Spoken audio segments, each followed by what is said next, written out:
Dennis Squirrel. In the city where the lights don't sleep, Uncle D got the vibe so deep. Representing men strong and free. Dennis Squirrel is the king of the spree. In the streets where the rhythm flows, black men rising, that's how it goes. Uncle D got the truth to show. In his heart, that's where the fire glows.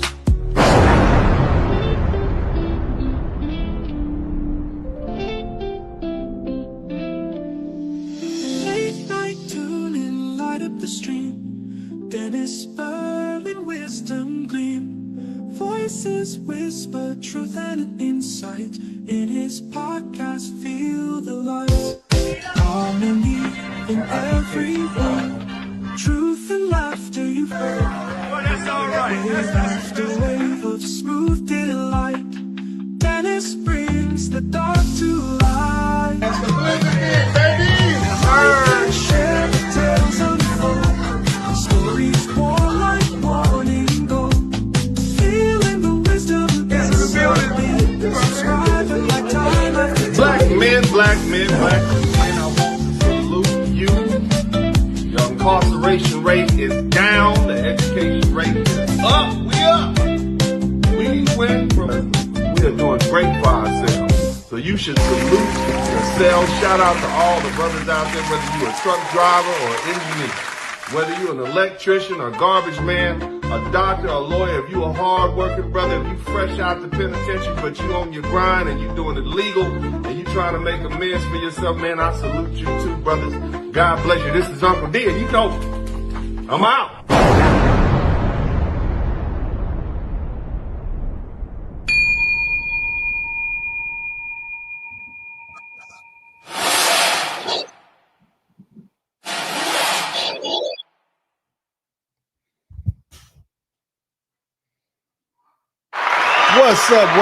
What's up, everybody? Welcome to the broadcast. This is Dennis Squirrel, and we are going to have a barn burner tonight.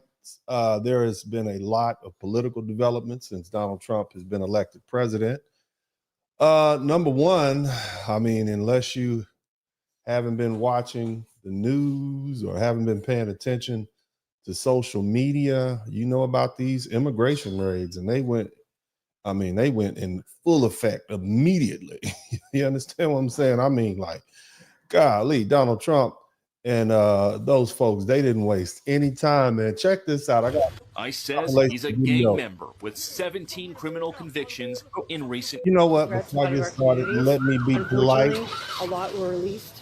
Let me make sure I said thank you to everybody, all my guys, all my wrench mob, Mr. 43TX, Teaching the War, Pooh Man 313. Who else we got up in? A big shout out to everybody. Mark the Freelancer. Got to be polite. Got to give a shout out to my folks. Boris Barracuda, Reverend Kevin Powell. Big shout out to you. And shout out to everybody who is going to contribute to the Super Chat, the Cash App, and the PayPal.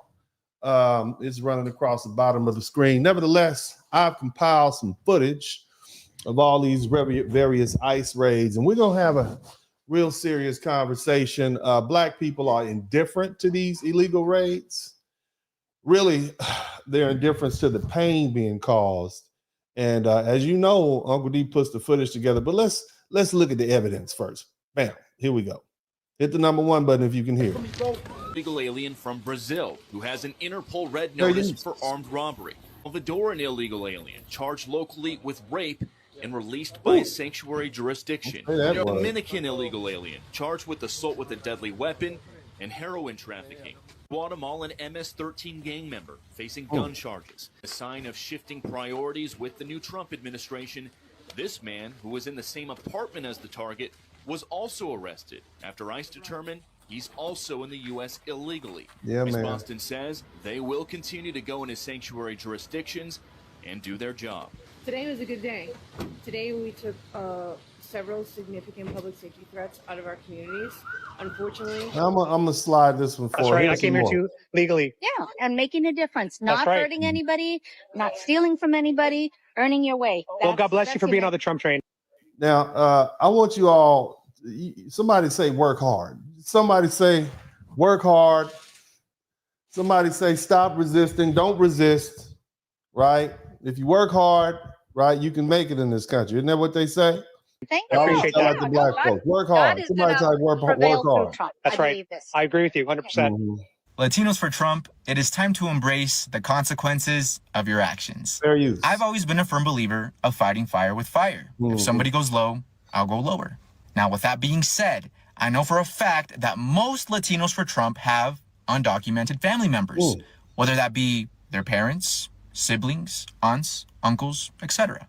So if you know of a Latino who voted for Trump, I urge you to call this number and report said family members. He is messy. You see that? He's saying, let's see that number again. Hold on a minute. He is real messy.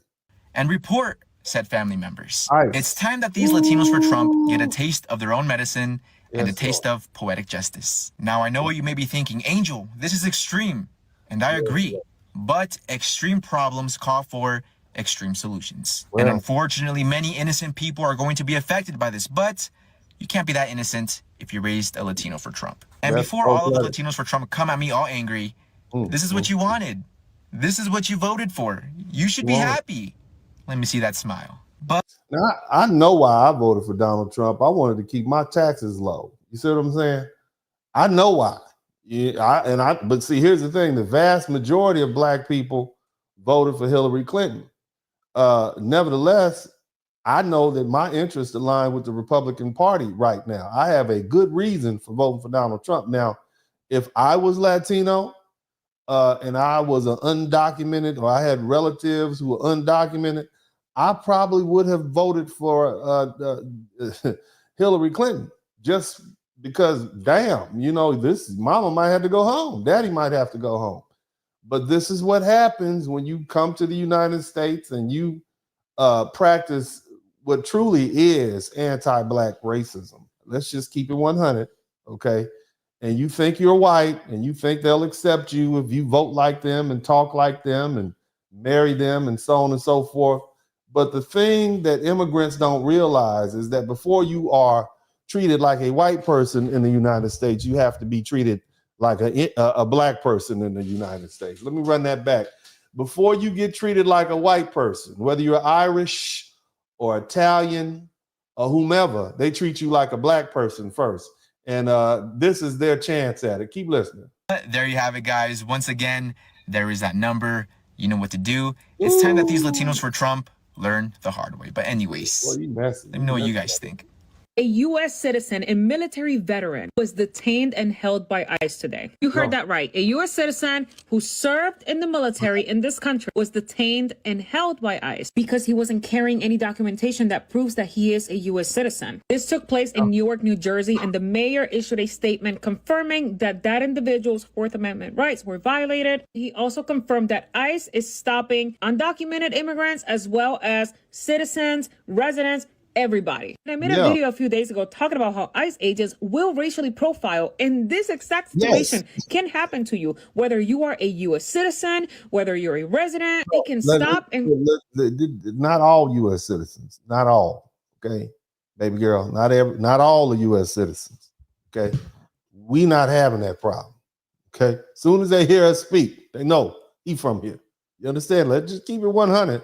question anybody. They can knock on your door. Now they can go to the schools and talk to your children. They can go to the hospital. I also saw videos of other creators say you don't have to carry your U.S. passport or your resident card or your birth certificate. You just have to tell them that you are a U.S. citizen and they will leave you alone. That's not gonna work. Friends, I've been telling you guys, make sure that you take pictures of your U.S. passport or your resident card or your visa or your birth certificate, and you carry a picture on your phone. That way you're not carrying.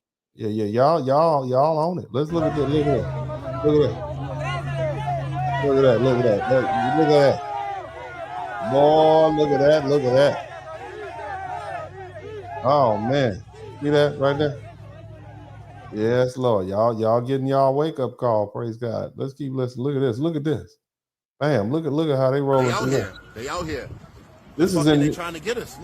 Look how they hauling these people off. Man. Look, I want you to see these let's get up out of here, dog. Look, they ice. This is all ice. They're deep. Look how they hauling them off. Look at these trucks. People and shit like that. You see this truck? They are packing folk in these trucks, man. They're loading Look my at fucking people up and throwing them in back to Look at that, man. Let Look my at that. migrants go. They got lines of them. Crazy. Lines of A them. bunch of people up and threw them up and shit like that. Look at that. That's ice right That's ice. Look at my man. He was working, minding his business. This is just 5 days work. They rounding them up. Golly. Yes, Lord. Yes, Lord. Praise God. Look at that. All this in 4 or 5 days. TikTok is off the chain, man. God, look at that. Look at my man.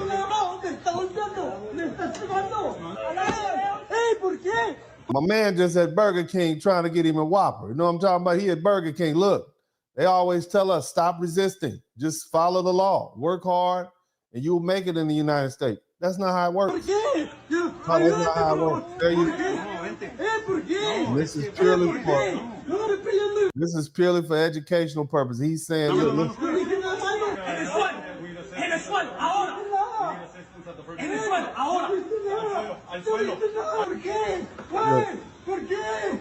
Look at that. Look at that. Black folks are used to this sort of treatment. Yeah, they work hard.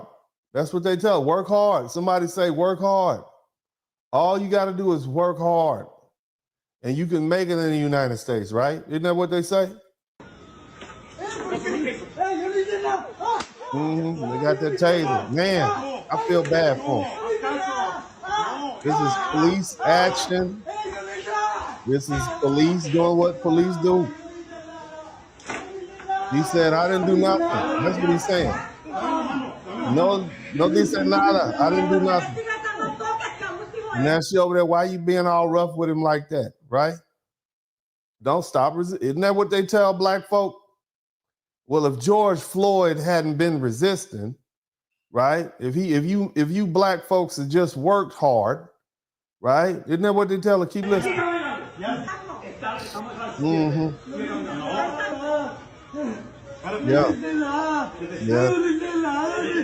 Yeah. He just work hard. Look at him running now. All you got to do is work hard in the United States, right? Just work hard, okay, and you can make it. Right? And that's what they tell us. The black folks that just work hard, okay? Somebody type 1920 in the chat room. Somebody type 1920. Somebody type Red Summer in the chat room.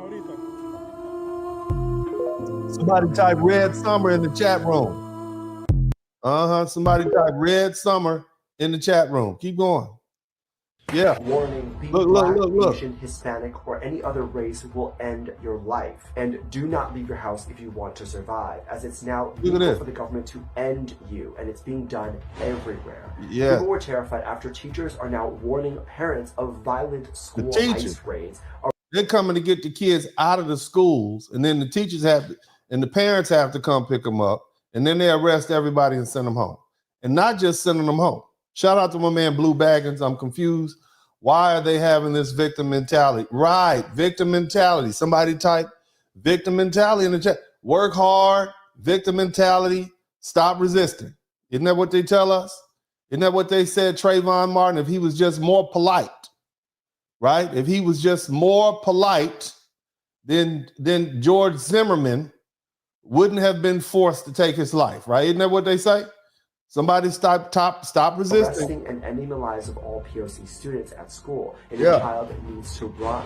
As hunting reports say, ICE is officially racially profiled just those who look like a person of color. Within Homeland Security, leaving a police aren't racist. Most police aren't. What do you mean? There's no way they're racially profiling them. Police aren't racist. Isn't that what they tell us? Keep listening. Children saying criminals will be unable to hide in schools now. The Department of Homeland Security saying on Tuesday, quote, criminals will no longer be able to hide in America's schools and churches to avoid arrest. They are talking about children, criminals in schools. They're not talking about the teachers. They basically saying children are criminals if they're in school. That's what they called us thugs, though. I mean, I remember they called us super predators. But keep listening. Let's keep on listening. Unlike before, there's nowhere to run either, as ICE raids used to just happen for 1 week randomly, but now they'll be going on indefinitely, and parents can't remove their child from school fast enough. A lot of teachers are working with their students to help. Yeah. Shout out to my man Mark, the freelancer. Thank you. So it didn't do nothing. I didn't do nothing, right? And you should talk to them. It's all fun and games when it's black folks getting hemmed up, right? This is all fun. So look at that. ICE is at Haviland Elementary School at the moment. There's a lot of detectives. I'm just saying. CPD here.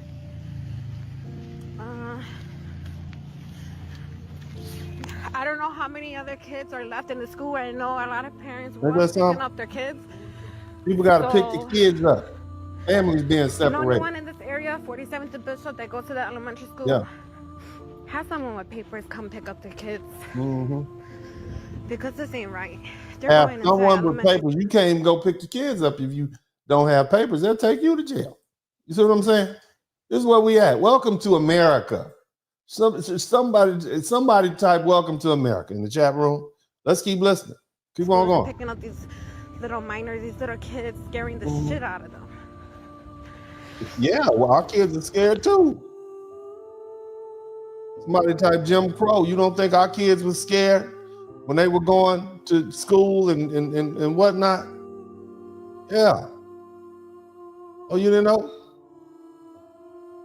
Oh, yeah. Yes, Lord. Keep going. Look at that. Harassing these folk everywhere. Look, hold on. Let me see if I got another one for you. All right, let's keep listening. Now, let's see if I can get this to play. Yes, Lord. Y'all hit the #1 button if you can hear me. Hit the #1 button if you can hear me. Now, look. So, you know, a lot of people are wondering why black folks are indifferent. Somebody type indifferent in the chat room. Somebody type indifferent for my good spelling. Mexicans to go back to Mexico. Look too soon. Hold on. Y'all, somebody type indifferent in the chat room. We gotta get the crowd participation up. Somebody type indifferent in the chat room. A lot of people are wondering why black folks are indifferent. Some black folks are not indifferent. Some black folks are saying, y'all need to go on home. That's what some black people are saying. I'm not saying that. I'm just saying, look, y'all said follow the law, abide by the law. And if you just work hard in America, make sure y'all type work hard. If you just work hard in America, then you can have things, okay?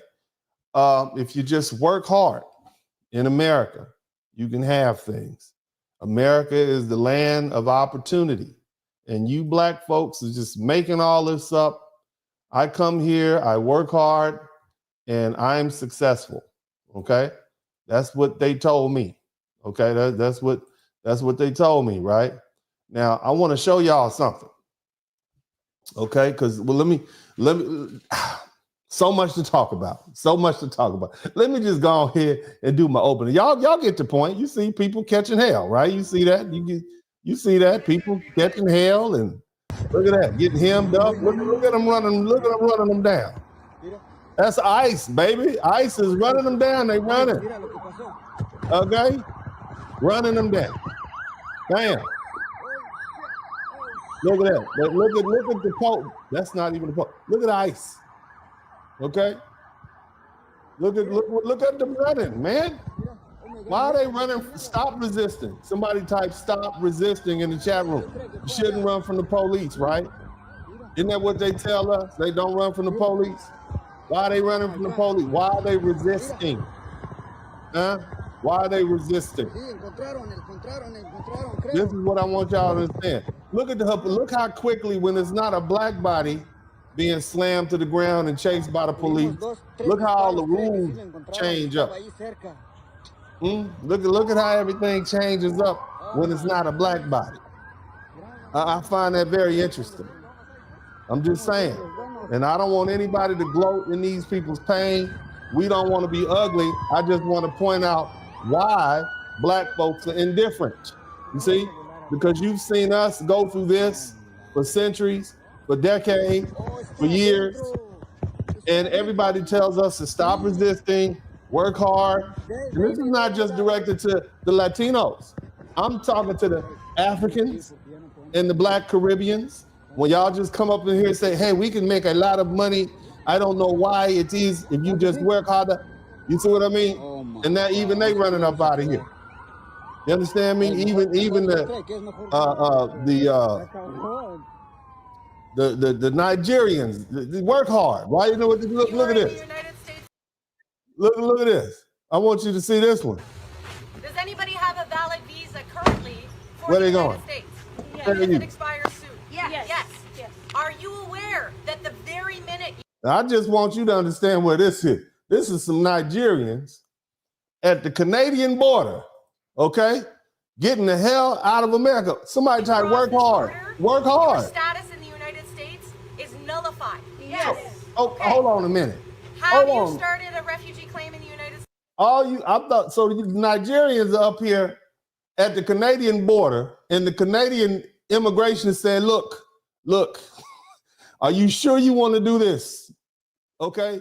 Shout out to my man, you're excellent. Are you sure you want to do it? Once you leave America, you are a refugee. Look what they're saying. Somebody type work hard. Is there a reason why you have not? What? Is there a reason why you're choosing not to do a refugee claim status in Yes. the United States? Yes, why As not in opposed the to traveling to Canada? why you coming to Canada? Yeah, you must not hear from us. Why are you coming to Canada? You right there in America. All you have to do is work hard in America. If you just work hard in America and follow the law, okay, you'll be fine. Isn't that what they tell us? Racism has not affected me. Isn't that what they say? Keep listening. Keep on learning. Yes. Yeah, work hard. Do you know that there is a legal port not Yep. 3 kilometers from here where you can enter the country legally through the channels You know that you are can. established? Yes? You know you can go right down here a couple of a mile and walk in legally. You don't have to do this. You could do it the right way. No, we want to leave America now. That's what they're saying. This is not a legal port of entry. This is an illegal point. This is not a way to go. This white woman is explaining the hell out of You're them. trying to go through the channels like everybody else that does. No, No, we want to go through this one. we want to cheat our way into your country. You're committing an illegal act. Yes, Are you we sure know. that you want the beginning of your life in Canada to start with an illegal Future in Canada. That's right. Yes, we don't care. We have got to get out of America, okay? Because Trump is here. That's what they're saying. That's what they're saying. But I thought that all us Black Americans had to do was work hard. And if we work hard, then guess what? We would have nice things. They wouldn't all of a sudden just arbitrarily change up the rules and the laws like they did in 1920 because they was jealous of us. And then they just went around burning up all our towns and uprooting families. They wouldn't do that. These Black Americans are just making it up. Somebody type work hard in the chat room. But you can start that same future in Canada. No, we want to go to Canada. Yeah. You Black Americans just don't work hard enough.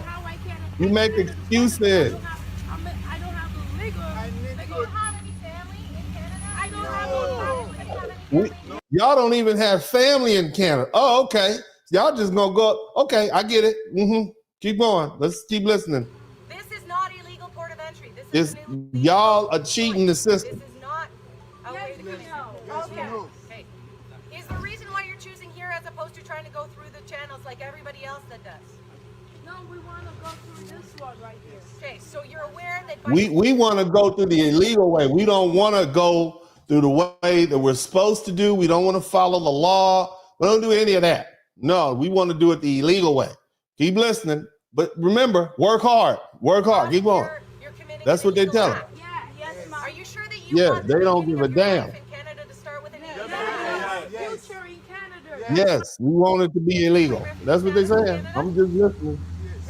Yes, please. Where are we coming from? Which countries?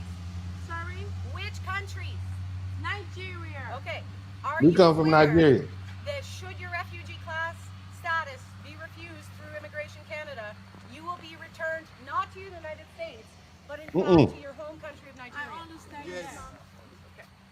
So we're gonna send you straight back to Nigeria. The difference is, and I want to be clear though, the difference is if you're refused here, you're returned directly to Nigeria. However, since you have legal status in the United States, if you're refused there, you're returned to the United States. No, I don't want to return back to the United States. Canada here. We want Canada here. You do not want to go back to America ever again. That's what they say. Ever, ever, ever. Yes. Clear. You understand what it is again? Yes. And we believe in this. Yes. Do you have any questions for me? No questions, sir. No. All right. Yeah, right. That Canada can solve our problem. That's why we are here. Canada can solve our problem. And our problem is we got to get the hell out of the United States of America because Trump is in office and he's going to try to put everybody in jail. So we getting the hell out. That's what we're saying. Yes. Yes, go back. We want to come into Canada because we know Canada can save our life illegally. That's the way we're here right now. Yes, Lord. Everything you just said right now. And that is what we want right now. We want to come in. We want to come to Canada. Now look, I want you to check this cat out that's about to come up behind him. Look at my man. Look at my man right here. Look at your boy right here. Cell phone, little bag. Look at my man right here. Beep him out. He ain't asking no questions. All of them sitting there politicking with the little white Canadian immigration guard. Look at your boy. Your boy been doing this. This is what he do. Understand me? Look at my man. Look at your boy. No question. He just don't slide right on. Look at my boy. Look, he ain't talking. Gone. Look. He out. He know the law. I can come up here. This is Canada. I'm now headed. There go the rest of them. Leaving the United States. They rolling up out of here. So look, this is not just about Latinos. It's about all the immigrants. Okay? All of you all, and this is why I'm bringing this up. The reason I'm bringing this up, it seems to me like black folks are catching a lot of smoke for not jumping out there supporting people. And people wonder why black people are not all in. Let me explain something to y'all. Let me run something back to you guys in case you didn't understand. Okay, I want you to hear something. Now, Black Americans we're not required to support undocumented immigrants in their struggles. Okay, the view this view comes from the fact that these other, I'm gonna say, marginalized groups have not always supported black people in our fight for equality. Matter of fact, oftentimes you just ignore us. You understand me? You just ignore the hell out of what we're doing, or you say stuff like, just work harder, don't be lazy, okay? And you would have things. They can't understand why we don't have things, even though they walk around our universities, our HBCUs, our communities, our churches. They benefit from the look at all these black mayors around the country who are putting their necks on the line for these immigrants. I ain't seen a white mayor yet say, I'm willing to go to jail for these illegal immigrants. I've yet to see one, but I see all these black people who are mayors who are elected by black people willing to stick their neck on the line for folk. You understand me? Now hold up. You need to understand that black people played a humongous role in building the United States before it was even a country. And yet we have immigrant groups who come to this country and look down on us from the day they arrive. Matter of fact, before they even get here, their grandmothers and all these other folks tell them, don't associate with black folks, right? And so instead of showing appreciation for the struggles and sacrifices of black Americans, a lot of these newcomers come and show straight disrespect. Okay, it was the Congressional Black Caucus that helped change the law so that immigrants could begin to come here in the 1970s and 80s. That's why your mother and your father are here. Okay, You're here because we helped lift the ban on immigration from countries with darker people. You understand me? And here's another thing. There's a clear unfairness of how the government resources are given out. Immigrants, they come here and they get access to social programs and opportunities that should first go to Black Americans who've suffered from discrimination for generations. The programs that we have set up, immigrants, whether they be Black or Latino or Asian or whatever, they come slide in and take our spots. Go to some of these Black universities. Go to some of these Ivy League universities. It's filled up with African immigrants saying that they're Black American or saying that they're Black. And so we look at this like, okay, well, you got it. All right, you got it, right? And then you come, but to add insult to injury, then you want to come back and talk stuff and say, if we weren't so lazy, right? Somebody type Red Summer in the chat room. If we weren't so lazy, somebody type 1920 in the chat room. If we weren't so lazy, we would have things. They can't understand why we don't have anything, okay? Right? As if Red Summer didn't happen and thousands of Black towns around the country weren't burnt up. They didn't just all of a sudden decide, well, we tired of these Black people who are basically fresh out of slavery, as far as we're concerned, and have built up all these towns and are doing well for themselves. We're going to get them up out of here. And we're going to burn down all their little towns. And shout out to my man, Eddie B. I'm going to get all my super chats in a minute. We're going to burn up all their little towns and get rid of them. And so guess what? And then we're going to push them back further with more Jim Crow and James Crow. And we're going to make them fight just for the right to be considered human beings in the country that they helped build. Okay? And yeah, you got the nerve to come over here and call us lazy. Okay? Some of y'all even act like you superior to us, and you make it clear to Black Americans, right? That we need to focus on our own needs rather than helping folk like yourself. You see, because Black people, right?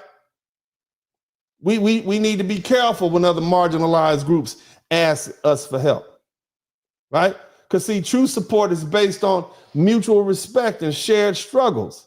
And you don't have any of that for us. Now, if other groups don't offer the same support for Black Americans, we should not feel guilty about focusing on our own community. And in the end, the lack of support from other shows why Black Americans should prioritize our own needs. You can't get mad at us for doing the same thing that you do. That's why the brothers said, we just going to call ourselves foundational Black Americans. We're going to call ourselves indigenous Black Americans. We're going to call ourselves ethnic Black Americans, so that you can go ahead and be African American or Caribbean Black American, whatever you want to be. All right. But they'll know the difference between us and you, since you don't want us in your group anyway. Right? Right? Now, the thing is, a historic relationship between African Americans and Latinos in the United States, it has been marred by significant tension, particularly in urban areas like Los Angeles. And these issues are deeply rooted in historical racial dynamics from Latin America, and they manifest in various forms of discrimination in the United States. Look, shout out to all the brothers who've been traveling around. You've been to Latin America. They have a long history of implementing policies that are aimed at whitening their populations. It's a practice known as blanqueamiento. And this is an ideology that is derived from European colonialism and is sought to maintain white dominance in social hierarchy, even if it ain't no white people around. The governments literally had policies that encourage European immigrants to come and dilute the presence of the Black and indigenous populations. Look at the Miss Universe contestant, whether it's Miss Peru, Miss Brazil, Miss Venezuela, Miss Colombia, all of them look like white women. And that has a lot to do with the whitening, the introduction of Europeans into their country, because they see that as that's their ideal beauty, whiteness. Okay. And on the flip side, Blackness is the opposite of what they want to be. If you look at Brazil, After abolishing slavery in 1888, not 1865 like the United States, but 1888. Some of y'all's great-great-grandparents was alive during slavery in Brazil. What did they do? They subsidized immigration of over 1 million Europeans between 1890 and 1914 to, quote unquote, improve, these are the words of the government, improve its racial stock. The same thing happened in Cuba. They literally invested in recruiting Europeans in the 20th century to come to their island to whiten the population. And see, it's not just they came over there with their whiteness, they also brought a legacy of anti-Black sentiment that persists in many of these Latino communities. And these folk don't leave it in their countries when they come to the United States. Look at the racial tensions in Los Angeles. Shout out to all my Los Angelinos. After you had the influx of Latino immigrants into historically Black neighborhoods, South Central LA, Inglewood, Compton, it had significant racial tensions. We left the South to get away from racial tensions. We come to places like Los Angeles, and then Latinos come, and guess what? More racial tensions. You have Latino gangs, Mexican gangs, El Salvadorian gangs.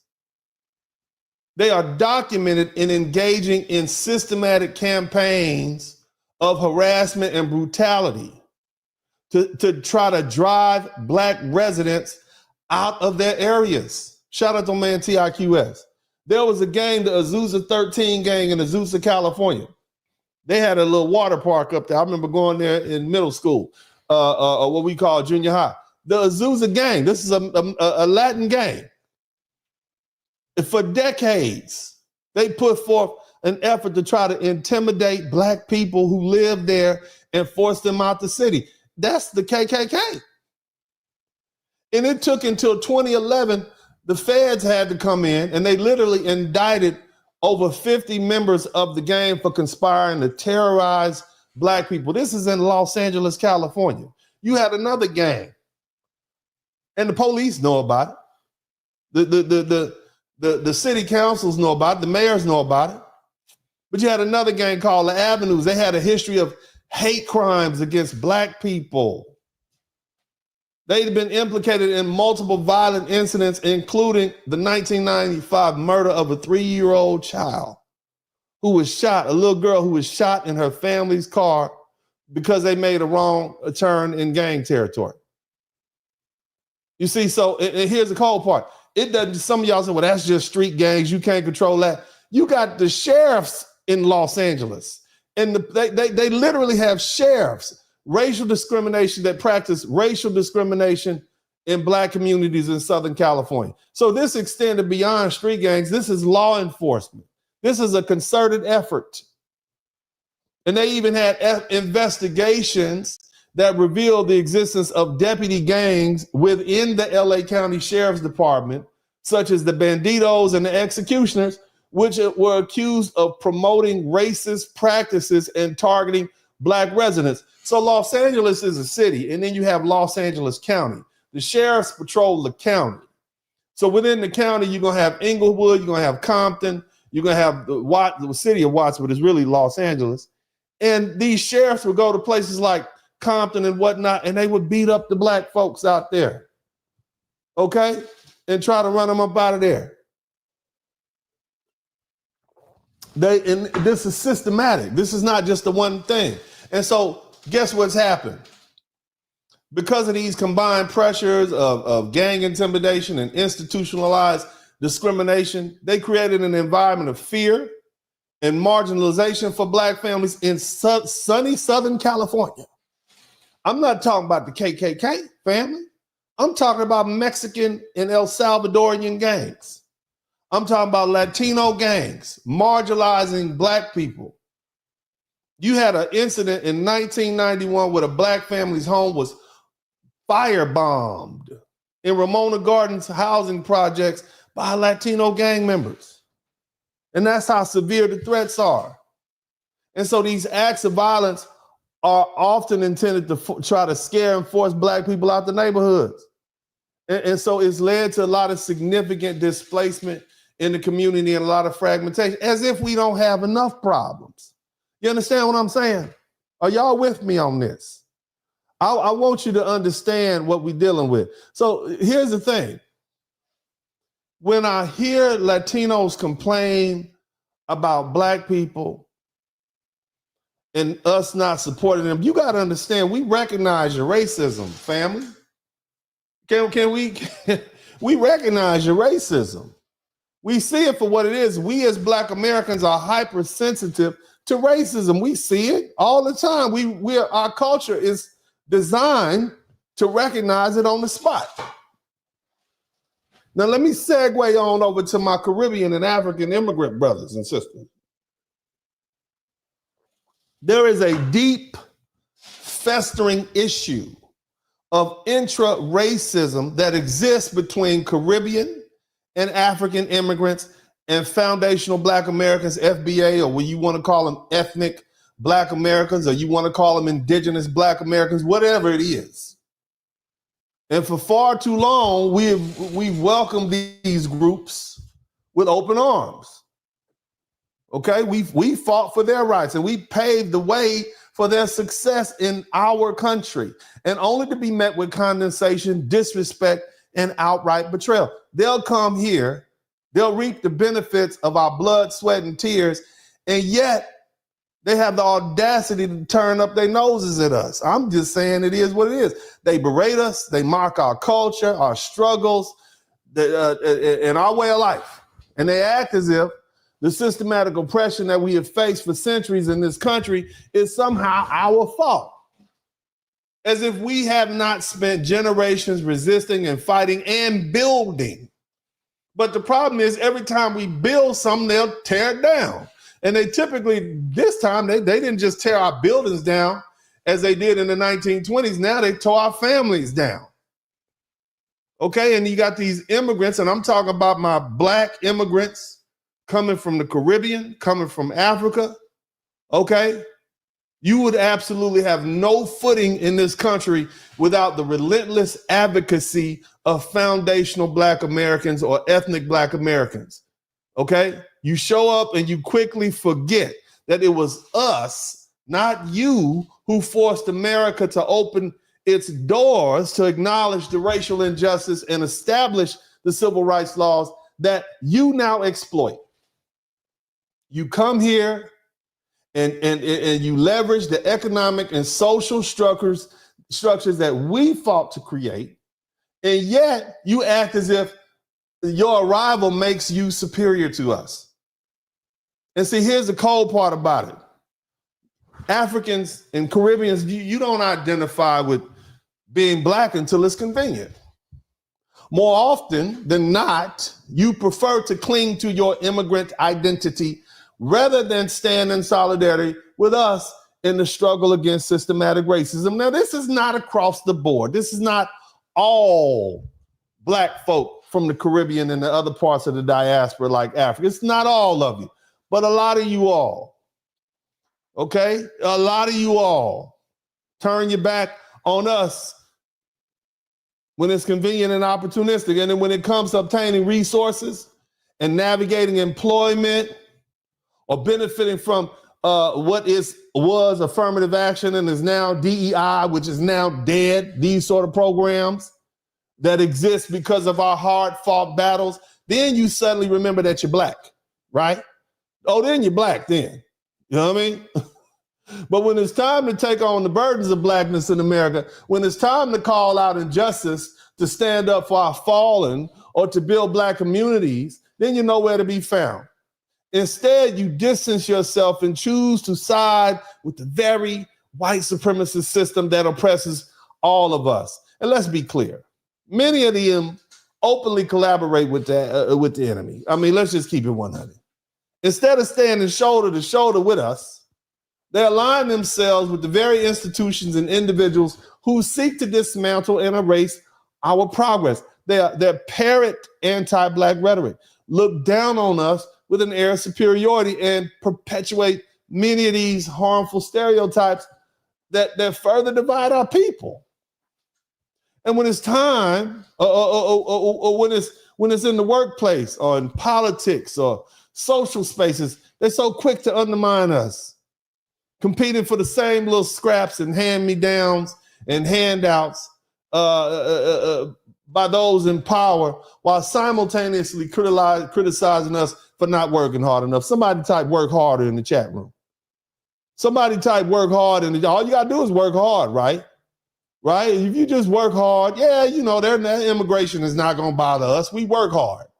And the next thing you know, they're knocking down your door. Look, man, see, when you're in trouble, when you need the political and social cover that come, then you come running the foundational Black Americans, right? You demand our support, our influence, and our presence when your interests are at stake. You want us to march for you. You want us to protest for you. You want us to use our voices to shield you from the oppression that you conveniently ignored when it wasn't your problem, okay? But once the crisis passes, you just gonna go back into that insulated community, okay? Once again, you're gonna pretend like you separate and above us. I'd love to hear you beautiful Nigerian brothers and sisters from the continent tell us that, yes, Black Americans are doing well, but no, actually it's Africa, it's Nigerians, it's Ghanaian. You don't, when it's time to give us credit, when it's time to be Black, oh no, you whip your flags out then. You whip your Nigerian flags, your Ghanaian flags, your Trinidadian flags, you whip your Jamaican flags out. They're not Black then. Oh no, we going by nationality, not ethnicity then, right? Yeah, man. But this ends. This ends and it ends now. See, Black Americans, and when I say Black Americans, I'm talking about foundational Black Americans, ethnic Americans, indigenous Black Americans. We're going to stop carrying the weight of those who refuse to acknowledge our contributions and who refuse to respect the culture and who refuse to stand with us in our fight. We are the backbone of Black progress in America, and we are the reason Blackness has a voice in this country, and I do dare say the world.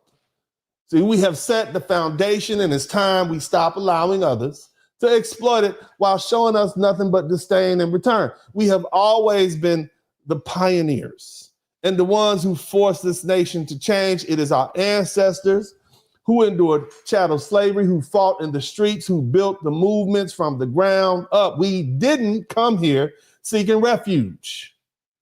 We were born into the fight, and we've been fighting ever since. The time has come for us to recognize that not all skin folk are kinfolk.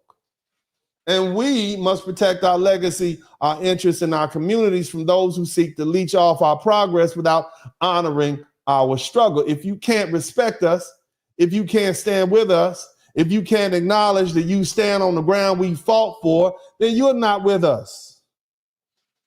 Okay, foundational Black Americans, whether you ethnic Black Americans, indigenous Black Americans, we no longer gonna be used or abused or ignored. We are the originators, and it's time the world remembers that. Now, I have some more video footage that I would like to share with you all. If y'all with it, somebody type, "Can you dig it?" in the chat room. If you with it, I got some more. Now I want to go back to the Latino folk over here, and this is what they say. Let me let you listen to this. Now, I just read you down why the brothers and why the sisters feel the way they feel. Okay? I just gave you a glimpse of it. Now, towards the end of the broadcast, I'm gonna let the brothers and sisters speak for themselves. But I want you to hear the cries for sympathy that we hear coming from these folk. Okay? And look, I don't have a problem with brown folk. I have no problem with Latinos. I have no problem with Asians or Africans. But see, now you asking us to jump in front of the buses, to jump in front of the ICE, to jump in front of these federal agents and try to help protect you all and your children. This is what you asking us to do. And you wondering why we on the sideline. Or you wondering why some of us are saying, yeah, go home, go home. Go home. And at the end of the day, you need to look in the mirror. See, what you think is a joke, it's a bonding session with a lot of Latinos coming together and talk racially, speak racially negative about black folks. Same thing for immigrants. Black immigrants, you get together and talk bad about us. That's how y'all bond. It's nothing to you all, but it means a lot to us. It is straight up betrayal. So forgive us for letting Donald Trump do what Donald Trump does. Let's listen to this. It's a crime. Listen to it this. It was also based on how many people from the black community are telling me to go back to Mexico, telling Mexicans to go back to Mexico because we're illegal and it's a crime. It was also a crime when your ancestors went to Mexico, when they were escaping the white people and Mexico helped them. A lot of Mexicans got killed for that. Okay. So she's basically saying that back when African Americans would escape and go to Mexico, instead of going to Canada during slavery, we would run to Mexico. And she's absolutely correct. But it was not because Mexico was on some moral high ground. No, they felt the same way about slavery as Great Britain felt about slavery. It was not in their economic interest to maintain slavery in their territorial within the territory of their country because it messed with the economy. So don't get all high and mighty, family. Don't get all high and mighty. We appreciate what you did, but at the end of the day, that was what, almost 200 years ago? How are you treating the Latino? How are you treating the black Latinos or black Mexicans in Mexico right now? That's what I want to understand. How are you treating them right now? You just acknowledged them a decade or so ago. So let's not play with history like that. If we're going to speak facts, let's speak all the facts. They help your people. We didn't oppress you guys. And this is how you guys pay us right now in Mexico. In the past, black people needed Mexicans. Right now, Mexicans. When did we need Mexicans? When did we need? Where were all the Mexicans when we were getting hosed down in Alabama? Where were all the Mexicans when we were getting beaten in Mississippi? Where were they? I don't even see a lot of Mexicans in when we had all that racial strife in the 1970s when they were bombing all the Black Panthers and whatnot. Well, don't make up stuff, baby. Don't do that. Okay? We didn't know. We don't owe nobody nothing. Because see, at the end of the day, it was just a black and white question in this country until we got the laws changed and they allow you all to come into this country. So keep that in mind. I need you guys. And in the future, you never know because things change. Sometimes, maybe. You think it's gonna get worse for black people than it's been before?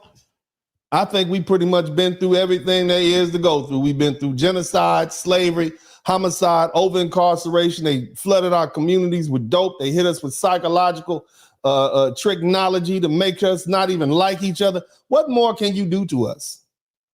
What more can you do to black people that hadn't already been done? Let's keep the white people are gonna need us. Maybe the black people are gonna need us. You don't know, because God give us things. Did God tell you to be racist towards black people? Did God do that too? Because that's what I'm trying to understand. What happened to all this anti-black racism that you have? Maybe the white people are gonna need us. Maybe the black people are gonna need us. You don't know, because God give us things, give us blessings, but He can take them away so fast. That's what's happening. So you need to be humble. You're having your blessings taken away. You need to be humble. If you have a direct family member that you're scared of getting deported, join the military if you can. That's really going to help them put in a military parole in place. So my dad was supposed to get deported back to Mexico because he was here illegally and he was supposed to pardon his time. He was already going through a legal system. But if you do not know, when you go through the legal system, you have to pardon your time. So they had no set. They said you could either go for 5 months or you can go for 10, 20 years. And yeah, it's just crazy. So she got to join the military just so her daddy can stay here in the country. Let's keep listening to this. Look at all these folks. Look. I am very confused. Trump wants to get rid of birthright citizenship, meaning that if you were born in this country, but your parents were not, especially if they were undocumented, you no longer have citizenship. Right. Hello? Yeah. That's what they did. That's what they do. They changed the rules up on you, sweetness. That's what white folk do to you. That's what they did to us. Now you get. Would any of us want that? You guys, there is literally an ICE raid right now on my street. Like, for real. Mm-hmm. Like, I can't even believe that this is happening in my community. I live in an HOA community, and there are ICE trucks. I live in an HOA community, and there are law enforcement in my town. Oh my God! I thought I was safe. Down my street. Yes. This is wild. Yes, you guys. it is wild. Like, I'm sorry if I have a smile on my face because it's like, you what? Think it's funny. I want you to pay close attention to these white folk. Okay, and I know I got some white folk listening, but white folk would, on one hand, you got one group of white folk trying to get you up out of your house and send you home, and you got another group of white folk narrating and telling you what you should do to prevent this other group of white folk. You see what I'm saying? Like, they play both sides of the coin, both sides of the field. You understand? But this is straight entertainment to them. They don't really care about your pain like that. I'm just keeping it 100 with you. Let's just be honest. Now look at this little lady. Let's see what she got to say. Okay, listen. The warrant underneath the door. They telling them, hold on a minute now. Hold on, dude. I want y'all to listen to this. I want you to listen to this. Somebody say, stop resisting. Okay, follow police orders. That's what do they tell us to do? I cannot see, but holy shit, you guys, this is wild. Yeah. Wild. For anyone that is a non-citizen, listen. If ICE comes knocking on your door, what are your rights? I'll explain. ICE is the police. That when ICE comes knocking on your door, you should not open that door. What do you mean? That's the police. You're supposed to open the door when the police come, right? You're supposed to follow lawful orders of the police. Isn't that what they tell us? Stop. You're telling me when the police come to your door, we're not supposed to open the door because even when we're there illegally, is that what you're saying, man? You're supposed to obey the police, and right? That's what we've been told as Black Americans. Let's keep listening. Oh, we have a warrant to come in, or let us please come in. You can ask them to please slip the warrant underneath the door. Hold on a minute. The police come to your door and announce that they have a warrant, and then you tell the police to slide the warrant under your door. Are you still telling people not to open the door for a lawful command by the police? That sounds like resisting. And they always tell Black people to stop resisting. That's what they tell us. I'm just saying, okay? It sounds to me like you're giving them the advice that you're telling them to do stuff we don't do. Okay? I'm just saying that. Okay? Let's keep listening. You examine it and most of the time realize that it is an administrative warrant. Shout out to Charles Key. Judge has not signed that warrant. Oh, you the lawyer now. You differentiating between an administrative judge and a judicial judge. My goodness, you doing all that and you there legally? Golly, man. Stop. That sounds like resistance. ICE permission to enter into your home. You are not Shout out to Simple Shit TV. Or allow them to enter, even if they ask nicely. Hold on a minute. You're telling people to defy a lawful order by the police? Isn't that what we be saying? Why do Black people run from the police? If they wouldn't run, they wouldn't get it. Then what y'all tell us all the time? And now you say don't even open the door. Purposes. How does this really work? Because ICE is not going to be setting up a tent outside of your home waiting for you to get out, and you're not going to be locking yourself up in your home for days on end. The truth is that at one point you're going to have to leave your home. You're going to get in the car, and then you telling us to run from the police? Wait till they leave, and is that what you telling us? Hold on a minute. Y'all wasn't telling Black folks that every time Black people run from the police, y'all say he shouldn't have ran. Get popped in the base. He shouldn't have ran. Shout out to my man, Your Excellence. I'm gonna read everybody's super chat. This is amazing. Ability to you to ask questions and to detain you if you cannot prove your legal status, or if you're a lawful permanent resident and you're deported. Wow. But it does give you some time to get your affairs in order, whether you need to contact an immigration attorney. Oh, you say resist until you ready to go. That's what you're saying. You resist until you are ready to turn yourself in to the police. That Black people, I wonder if we can give each other that type of. I would never tell. I wouldn't do it. I would not tell another black man, hey man, just don't open the door for the police, even if they have a warrant, because just do that. Oh no! Wow, that is amazing. Shout out to Mark the freelancer. Documents for a stay of removal if you have an unexecuted removal. Whether you can get your other documents in. Amazing. Now you're in the radar and you can take action item steps to. So when they're looking for you, just go ahead to take steps to run. Is that what you're saying, ma'am? That sounds like resisting to me. What happened to work hard? What happened to work hard? All you had to do was work hard. Look at this. Now the doggone fruit ain't getting picked. Right? I'm gonna show you something else, right? And I'm gonna get past this in a minute. But look at this. I want you to look. We don't relish in this, okay? Daddy leaving. Shout out to my man Chris Brown, deuces.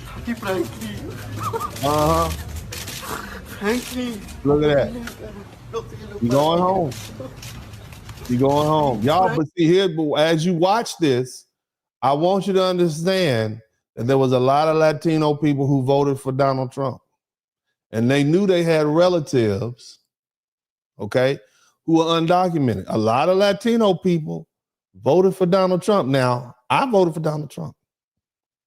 But I voted for Donald Trump because I don't want to pay a lot of taxes. But I'm in a different situation than a lot of people. Most black people, most of my black American brothers and sisters, they voted Democrat. 79% of black men voted for the Democrats. About 93% of black women voted for Democrats. So if you're going to cry to anybody, you should cry to your Latino brothers and sisters because they voted for Donald Trump, knowing he was going to do what he said he was going to do, and he's doing it right now. So these tears should not be directed towards black folks, because at the end of the day, black people, especially black women, give them some love. The sisters said, oh, hell no. They wasn't ready to see this. And now everybody's got to see it. But this is not something we should feel bad about generally. Now, me, I should feel bad. But I wanted to keep my money. I knew this was coming. I mean, it is. The man said what he was going to do. Said he was going to send them home. Didn't he say that? But keep this in mind. That poor baby is going to grow up without his daddy. Daddy getting sent back or whatever. Separating family. You know what I mean? Separating family, left and right. That's what they voted for. Now listen. My fear is that I'll get deported to a country that I don't know. Your home country, baby girl. That's your home country. Look at this dude right here. He was cutting hair. This fella was cutting hair. And the ICE came in the middle of his taper of this fella right there. It looked like he had just got around to just, doing the line, and he was about to fade it in and do that blend real good.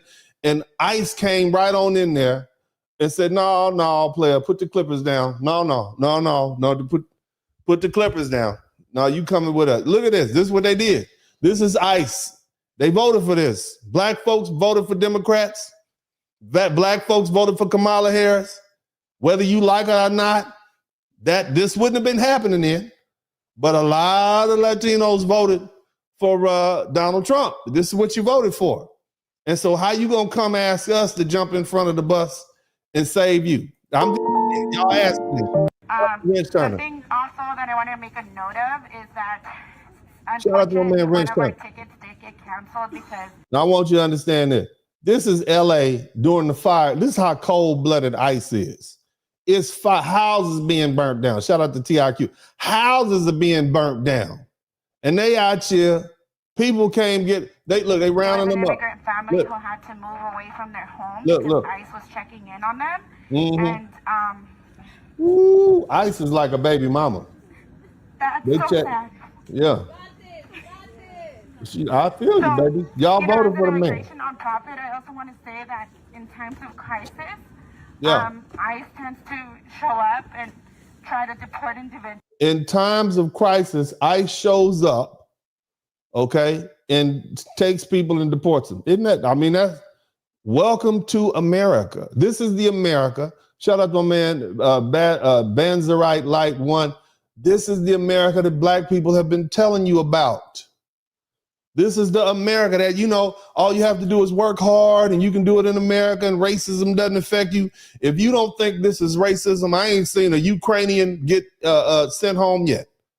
Out of all the videos that I have viewed about people going home, I've yet to see one Ukrainian, one Eastern European get rounded up by ICE in this country that you say racism doesn't exist. Now look, I love my country, but I would be a damn fool if I sat up here and told y'all that racism wasn't as American as apple pie. It is part and parcel of who we are. And about every 100 years, white folk have a racial part. They have a race riot. And they start doing stuff like they did in Red Summer and burn down all our stuff and do all. This is what you see happening. Y'all was getting a little too big for your britches, according to these white folks. And they said, oh no, we're going to break this up. That's what they do. You think they're going to let you do better than them in their country and they have something to do about it? I'm just saying. Let's keep listening. Just because our communities are busy and worried about something else. So just a reminder to that we need to make sure that we come together these next 4 years because we're going to hear more about those stories. It's a long time. To directly hear that. And all this is happening in 4 days. What do you think it's going to look like in 4 years? I want somebody to type 4 years in the chat room. This is intent. This is full court pressure. This is Dennis Rodman back in the 1990s. This is Kobe Bryant in his heyday. This is Michael Jordan, game 7 of the series, and in the fourth quarter playing defense. This is what we're dealing with. This is full court pressure right here. And, you know, be in contact with a family that literally just left and had abandoned their donation, so the driver had to come back. It's really sad. It's sad. So we do expect more of that. Yeah, I just want you to understand. Black people are compassionate people. We understand your pain. It's not that we don't understand. It's just that we are indifferent. Let me give you a rundown of what we've had to deal with. We watched Trayvon Martin. No, before that, Barack Obama ran for president, and up around the minute he hit office, something called the Tea Party Republicans showed up, and they made a promise to themselves that they would not let this black man do anything. The racial animosity went through the roof. I'm talking about around 2008 through white folk cut up and acted a fool. Okay, it just brought all the prejudice out of a certain group of white folk. They cut up and acted a straight fool. You had white folk telling black folk that racism no longer exists because we gave y'all a black president. And so therefore anything that happens to you is just because of merit and you didn't work hard and you're lazy.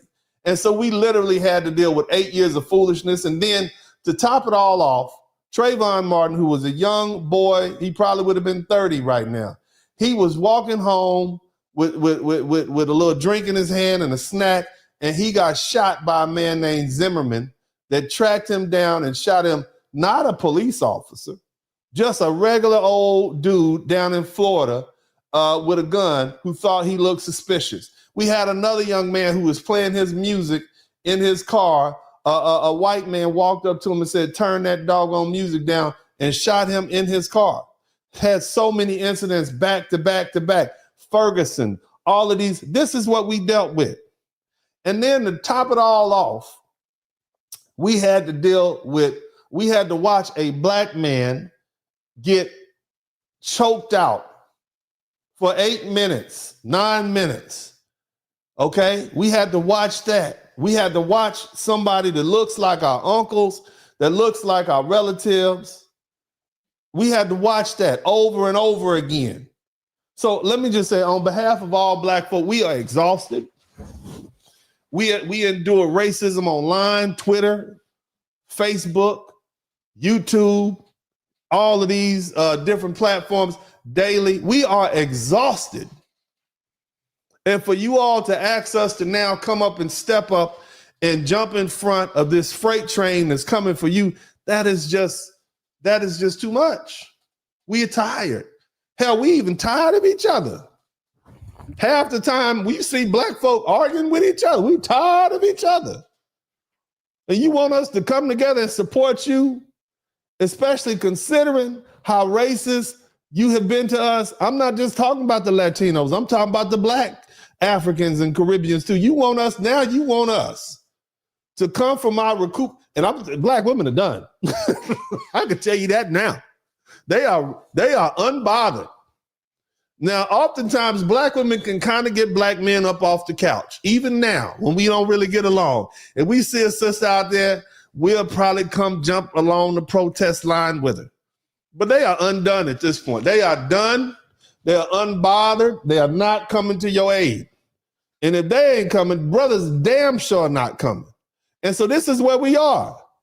And the fact that folk think Black folks are supposed to come out there and be their savior, this is not cool. Keep listening.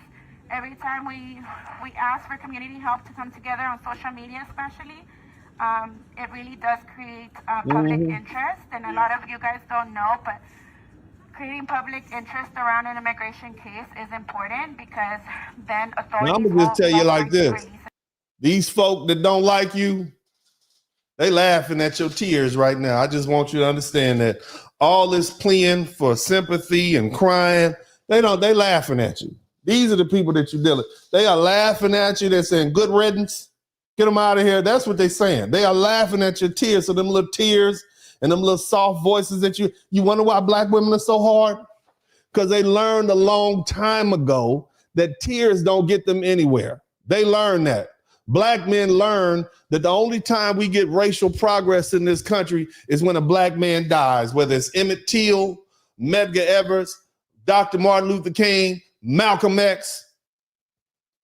That's the only time we get progress, and it is over the sacrificed body of a dead Black man that we make racial progress, even when it comes down to the military. It took thousands of Black men dying in World War I, in the Korean War, and World War II for us to make the civil rights progress. They recognized our sacrifice, and they said, damn, we got to get these Black folks some rights. So it is over the blood and the sweat and most of the blood in the bodies of Black men that we have marched towards civil rights. All that crying ain't gonna get you nowhere, baby girl. That crying ain't gonna get you nowhere. You're gonna have to put it out there, and we not gonna do it for you this time. You're gonna have to march hand in hand on your own now. We are done. We are tired. Individuals when a story is getting too much attention. And that's how we can protect each other, you know, to make sure that somebody or a family. You can't protect. It's done. You ain't nothing you can do about it, baby. We'll weather the storm and see what's left. And look at that.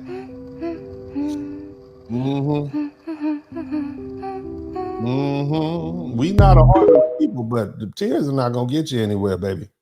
Tears are not gonna get you. Oh my God. No, the Hispanic people are not doing nothing bad. They're not stealing nothing.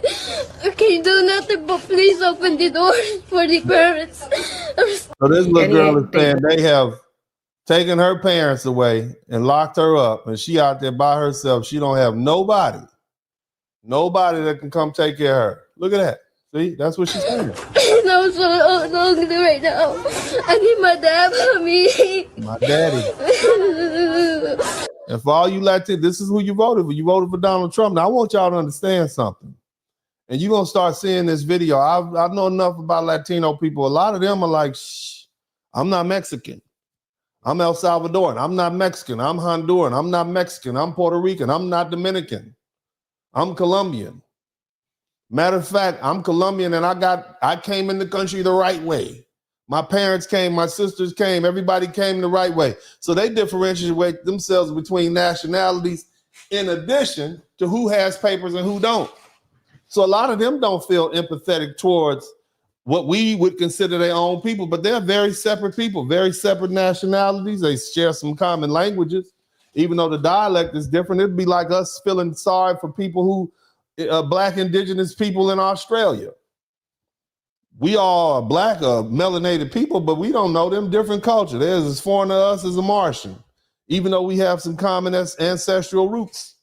You see what I mean? So this is what you voted for. Black folk voted for, well, most Black folk voted for Hillary Clinton. Most Black people did.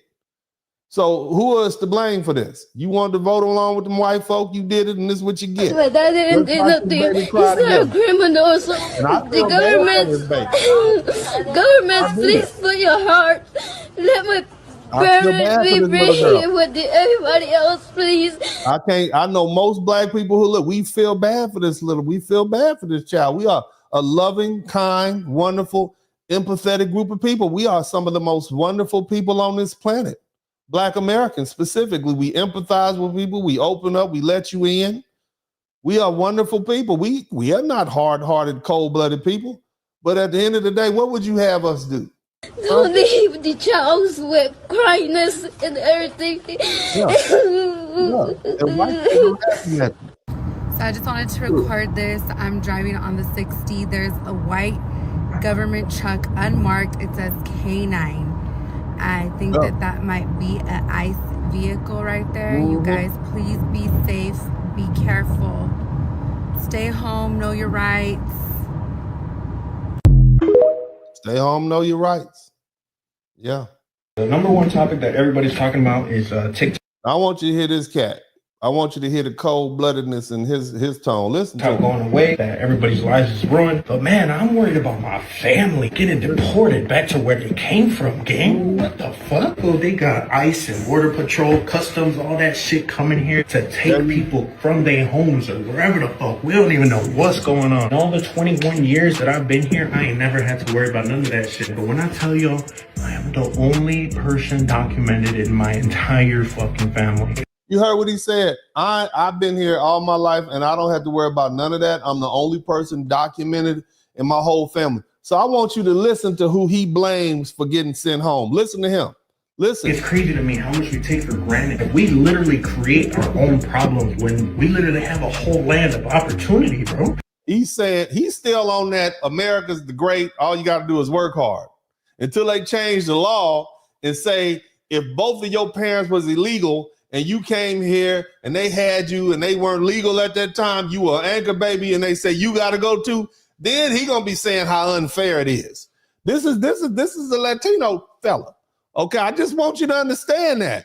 They are still holding to that. All you got to do is work hard and they still have not realized that we live in a racial social class. Look, I love the United States, but let's not ignore history. Let's not ignore what we see with our own eyes.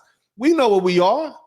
We know what we're dealing with, and you're a fool if you don't realize it by now. This is the fallacy in this young man's thinking. Keep listening. I know too many people who've had loving families, are in at least middle class, could go to school, go play sports, go get a job. Instead, they become alcoholics, drug addicts, fucking gaming addicts. Motherfuckers don't know how to get up off their ass and go work. I'm sure work hard. He's still on that work. All you got to do is work hard. Now, they done changed the whole immigration system up.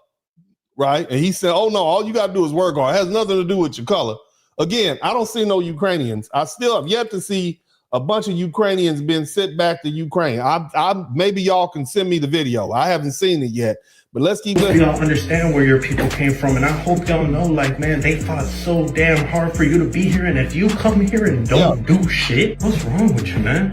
I'm not here to instill fear into you, but if your family is undocumented, it'd be great to know your rights and know all the legal advice that you can. So if you guys go down in the description below, I'm gonna leave a good script in English and Spanish just so you guys know what to do in case this situation does end up affecting your family, okay? But man, I'm just praying that nothing happens to my family or yours, but it's going to happen to somebody, and we just gotta be prepared for it. I just hope y'all know that this is exactly why I hustle so hard and why I do what I do. This is I work hard. This is why I hustle so hard. This is why I do what I do. All you gotta do is work hard. Daily motivation. I need to make a shitload of money just so I could give my parents the dream that they've always had as children, bro. My name is Menez with the Jack of All Trades. Please take care of yourselves and your family. Read the description because it could potentially change y'all lives. So I love y'all. I'll see you on the next one. He out here doing performative art. He out here doing performative art. And people are getting You guys, I'm not even gonna lie. These These raids happening in Bakersfield are weighing super, super heavy on me today. Bakersfield is in California. I would say it's kind of, I would say central, not quite central, but Southern California. And so this is I know the racial attitudes out there. I got some cool Mexican homies I grew up with, but at the end of the day, it's some anti-black racism in those countries, in that part of the country. Keep listening. Keep listening. And unfortunately, I have experienced deportation firsthand when my parents were deported when I was, I think, 12 and 13 or 13 and 14. I don't even remember. It's been so long. Fair use. And that was the hardest thing. I want you to understand something.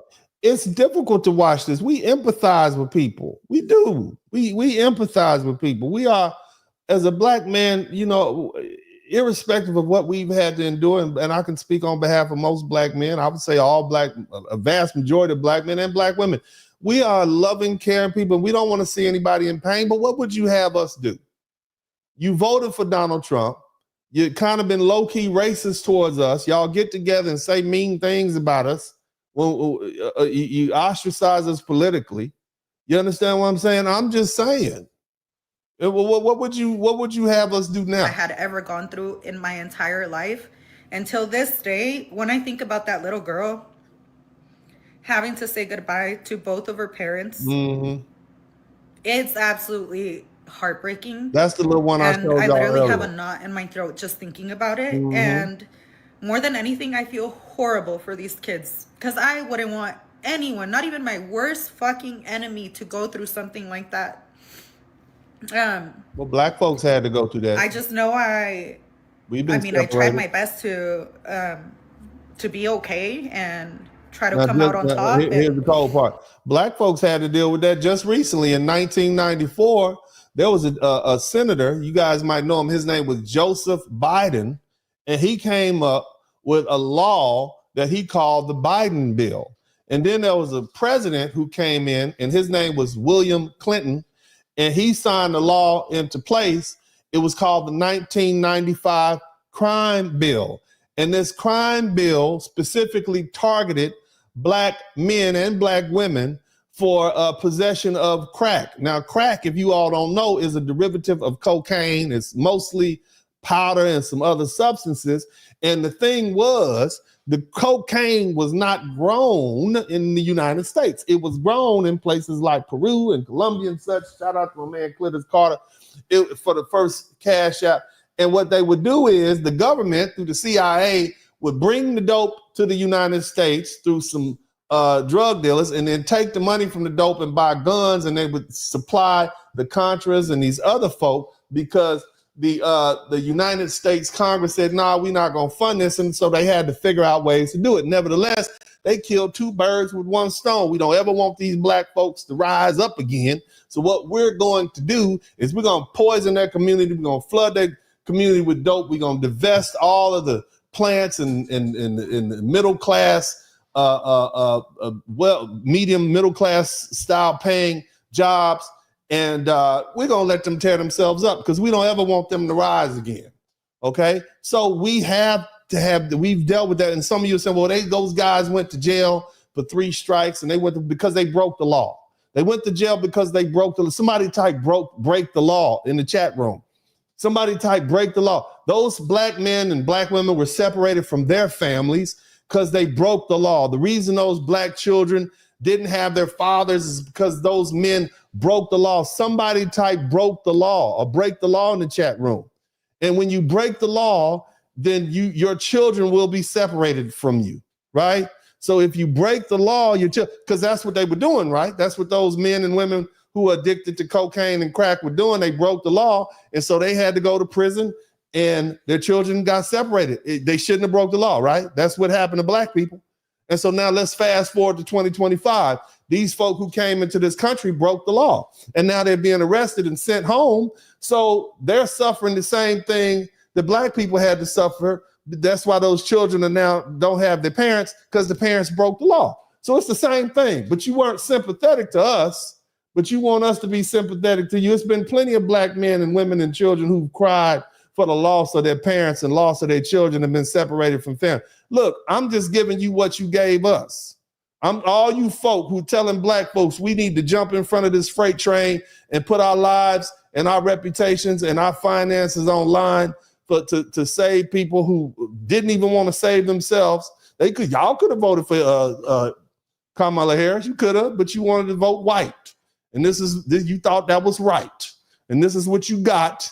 And then and now you figured it's not. But keep listening. And I know not everybody is that lucky, and I could have chosen a different route. Yes, and Lord. All I can say is definitely stay strong if you're having to go through this. Yes, Lord.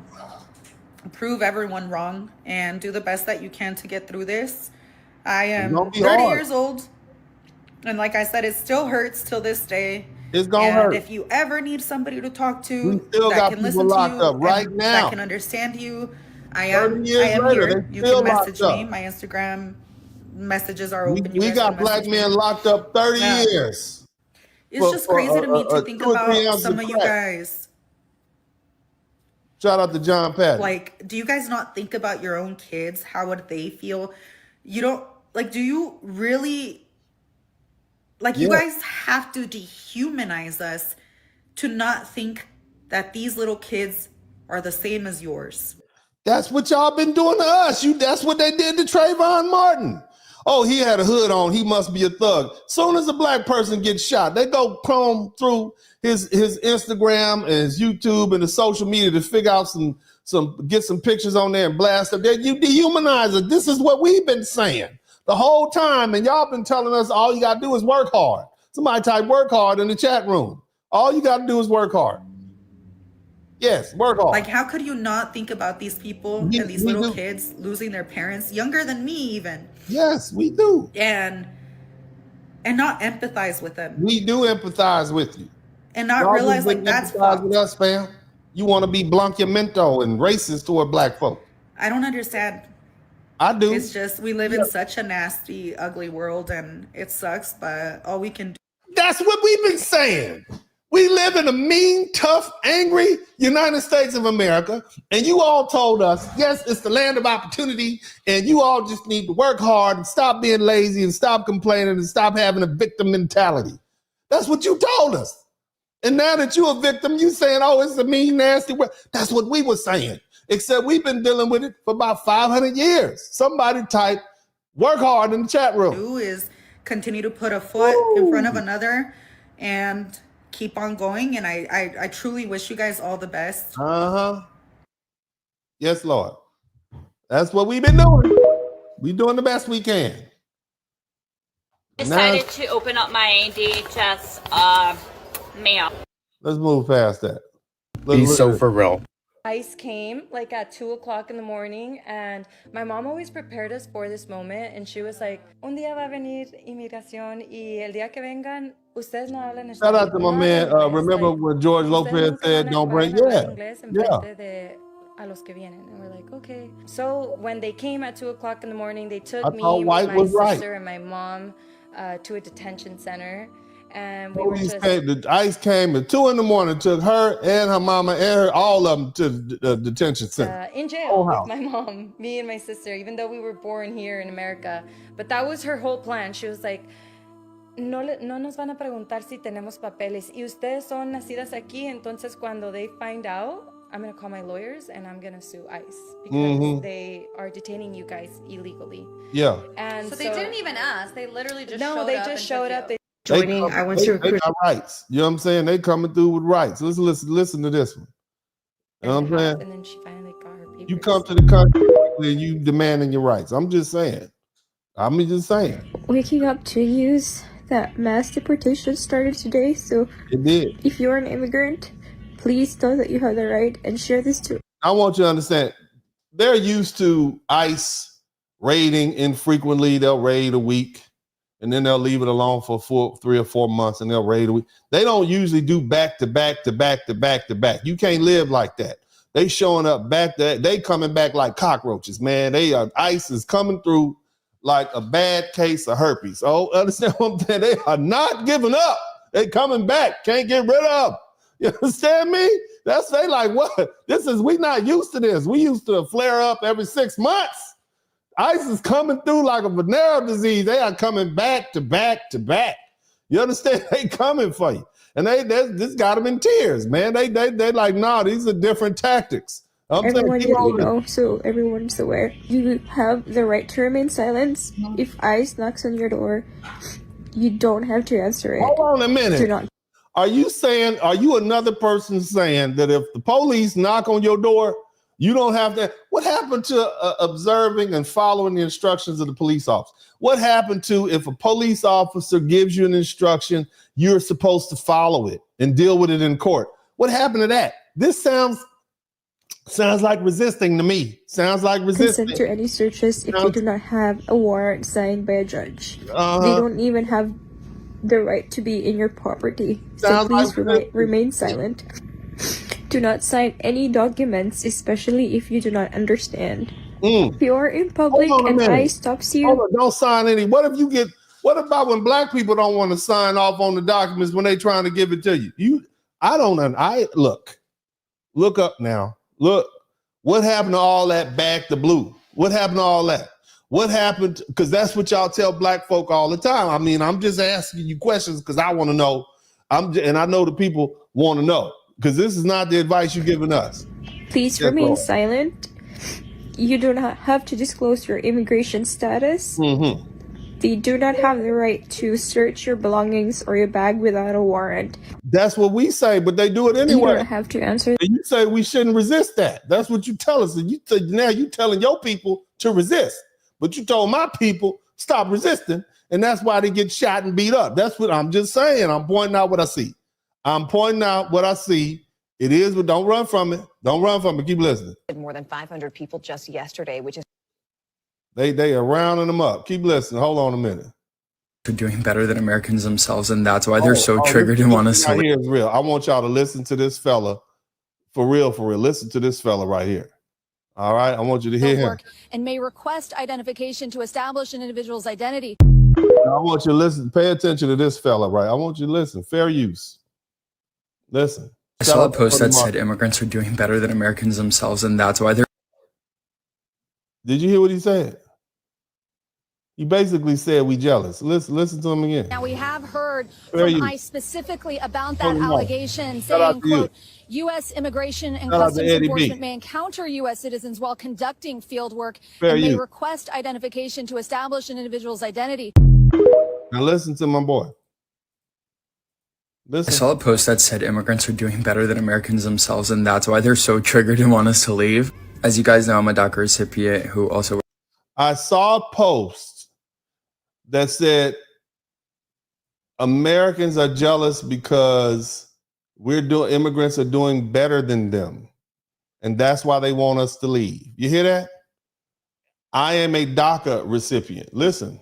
Works as an immigration paralegal. And listen, when price of eggs went up, you know what my mom did? She went out and bought 100 chickens. Now we have unlimited. The price of eggs went up, so I just went out and bought 100. My mama went out and bought 100 chickens. And, we solved the problem because we're self-sufficient. America is the dreamland, blah, blah, blah, blah, blah. Keep listening. Eggs, and we still sell them. The thing about immigrants is that we will always make a way, and y'all mad. The thing about immigrants is we will always make a way, and y'all mad. You hear that? So it's our fault. They're just better than us. That's what that comes across. And you know what? You might be right, sir. You might actually be right. You might be better than us. But in the United States of America, there was a group of people who had come from the bottom of the social racial caste system. And these people actually never even asked to come to this country. These people were brought to this country against their will, forced to work for over 200 years for free. Okay, for no money.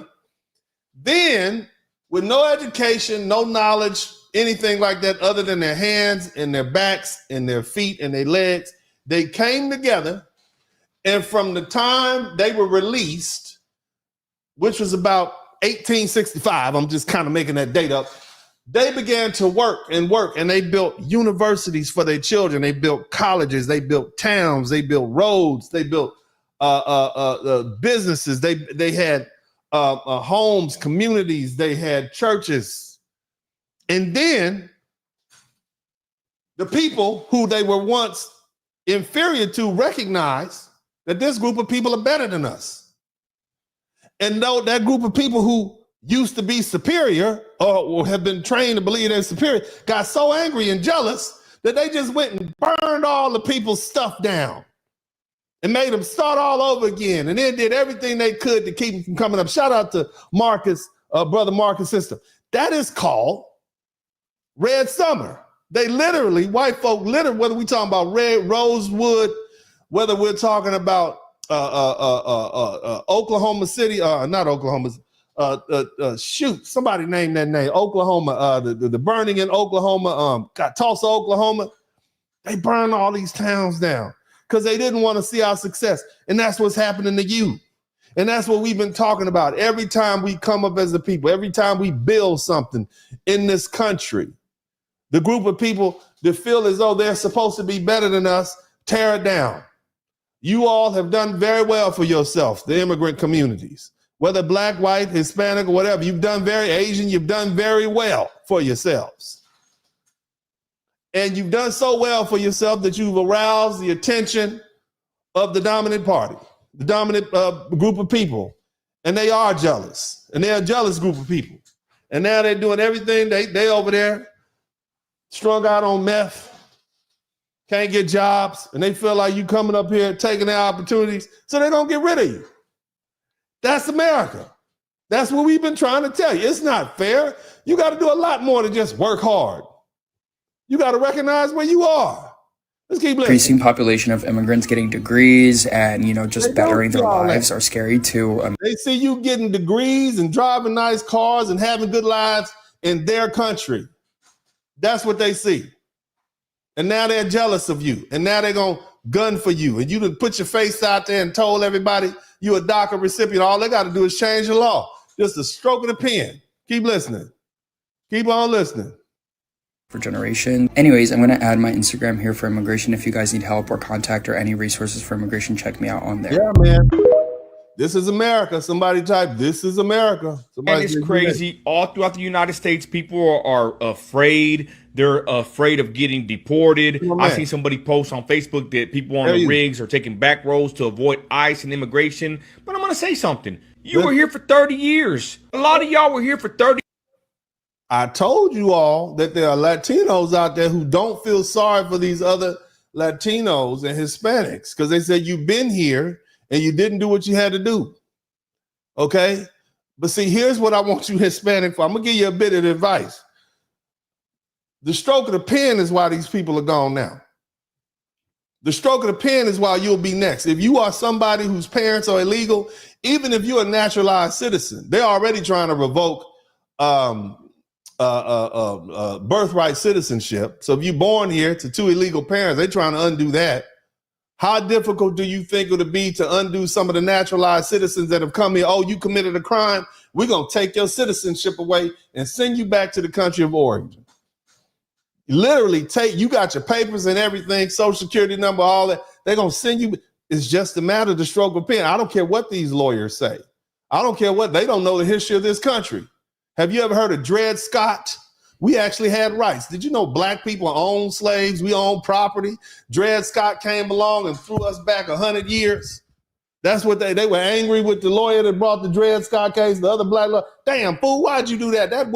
This wasn't a good case. We told you not to do it. Threw us back 100 years.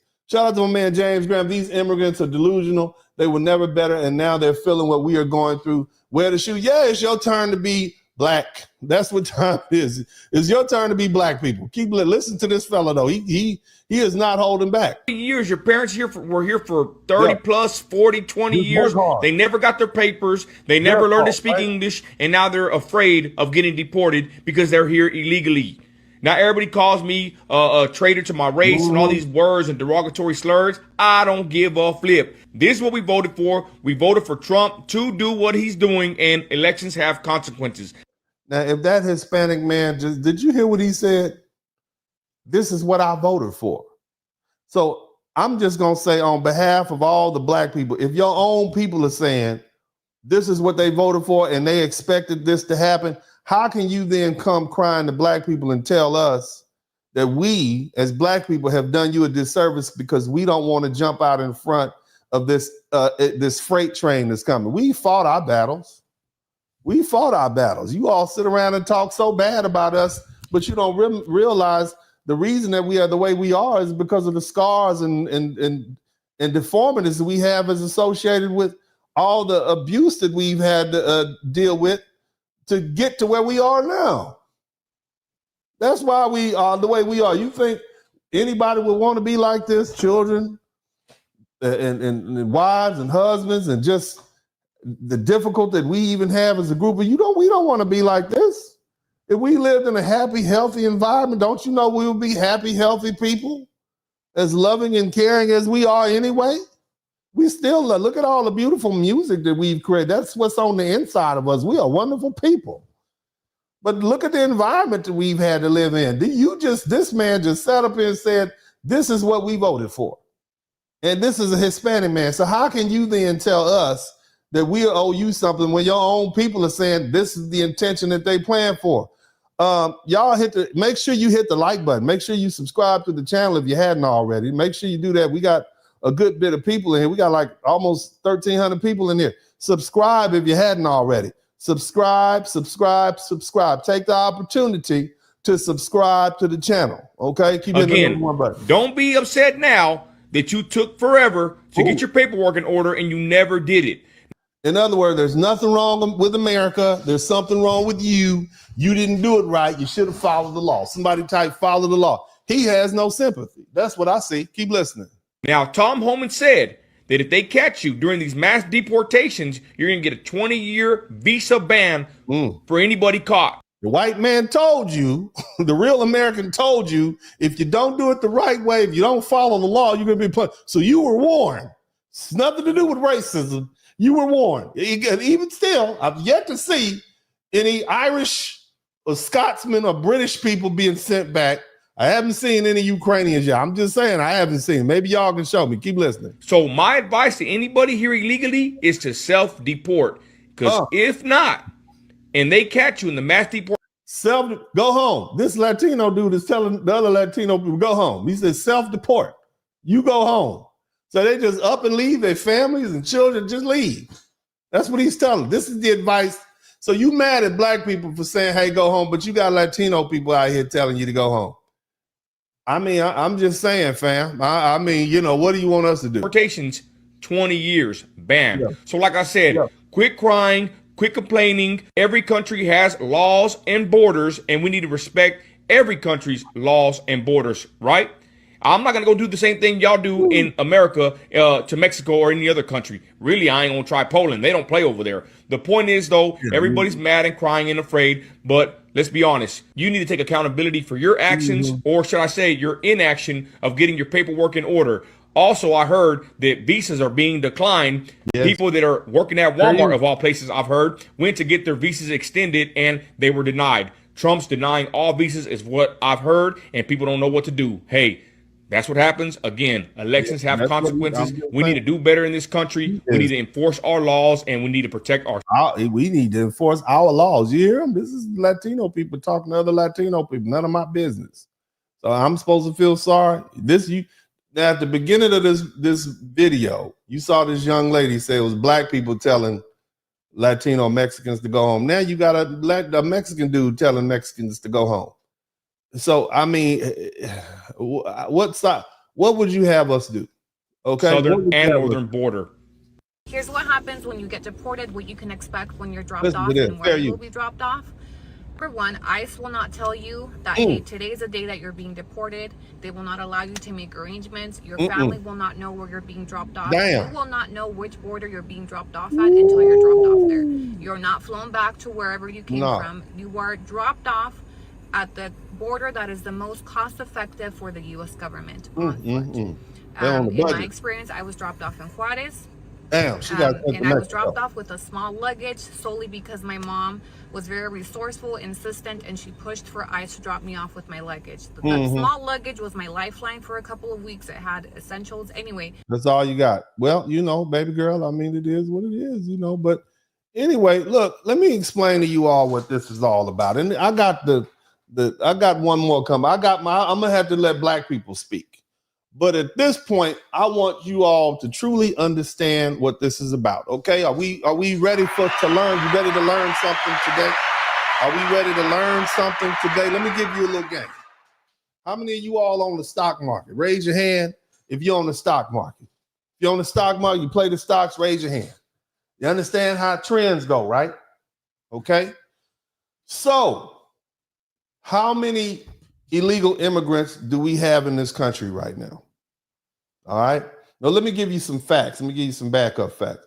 Barack Obama, in his 8 years as president, he deported more illegal immigrants than anybody else. I think it was 2 million. Took him 8 years to do that. Okay. 2 million. There are about 14 to 20 million. I've heard Marco Rubio say up to 20 million. The conservative estimates are there about 14, 15 million illegal immigrants. Do you all think that Donald Trump can deport 14 to 15 million people in 4 years? Mind you, you got some planes. They might 80 people a trip, right? Do you think they can deport 15 million people in 4 years? I don't think so. I don't think so. I don't think you can deport 15 million people in 8 years. So what are they doing? What's the first thing they do? Shout out to my man. We're gonna learn something. Charles Keys Sr. What do you think? What are they doing? First thing, they raiding these people's houses, and where are they taking them? Where are they taking them, family? They're taking them to detention centers. What is another word for a detention center?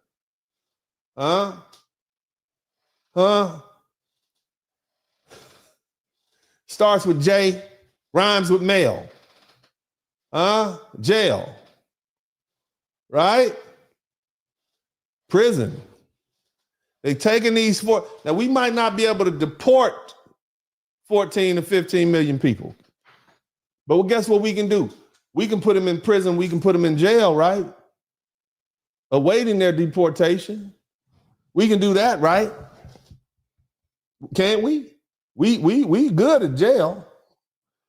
I mean, black folks can tell you America has always been good at jail, right? So now what's going on in jail these days? What do we know different about jail?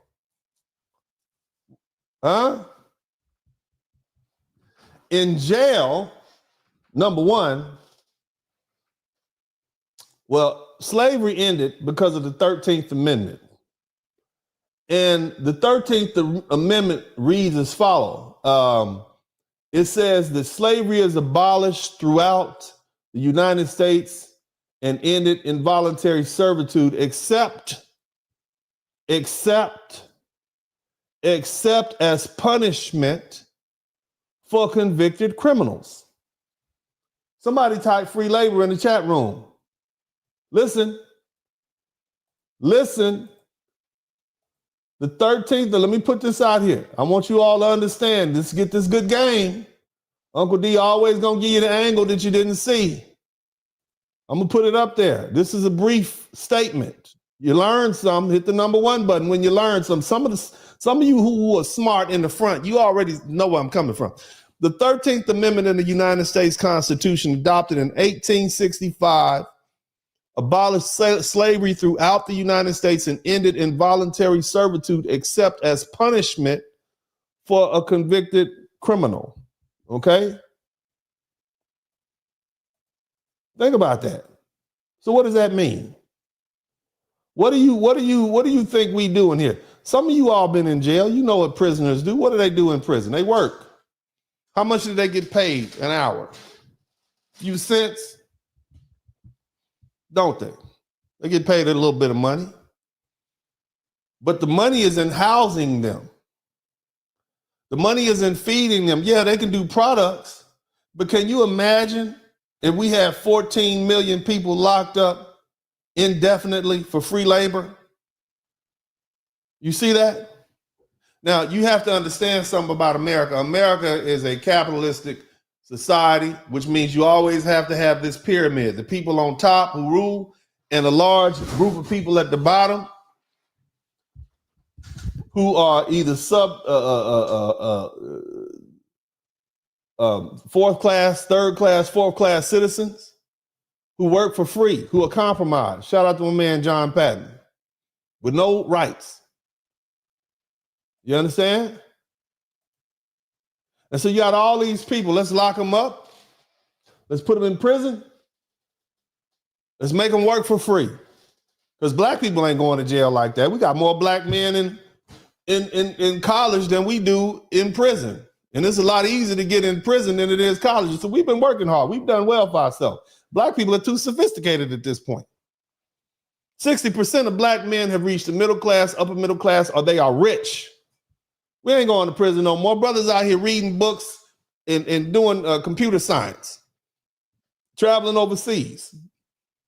We ain't got time for crime. Brothers are barely going out these days. Are you learning something?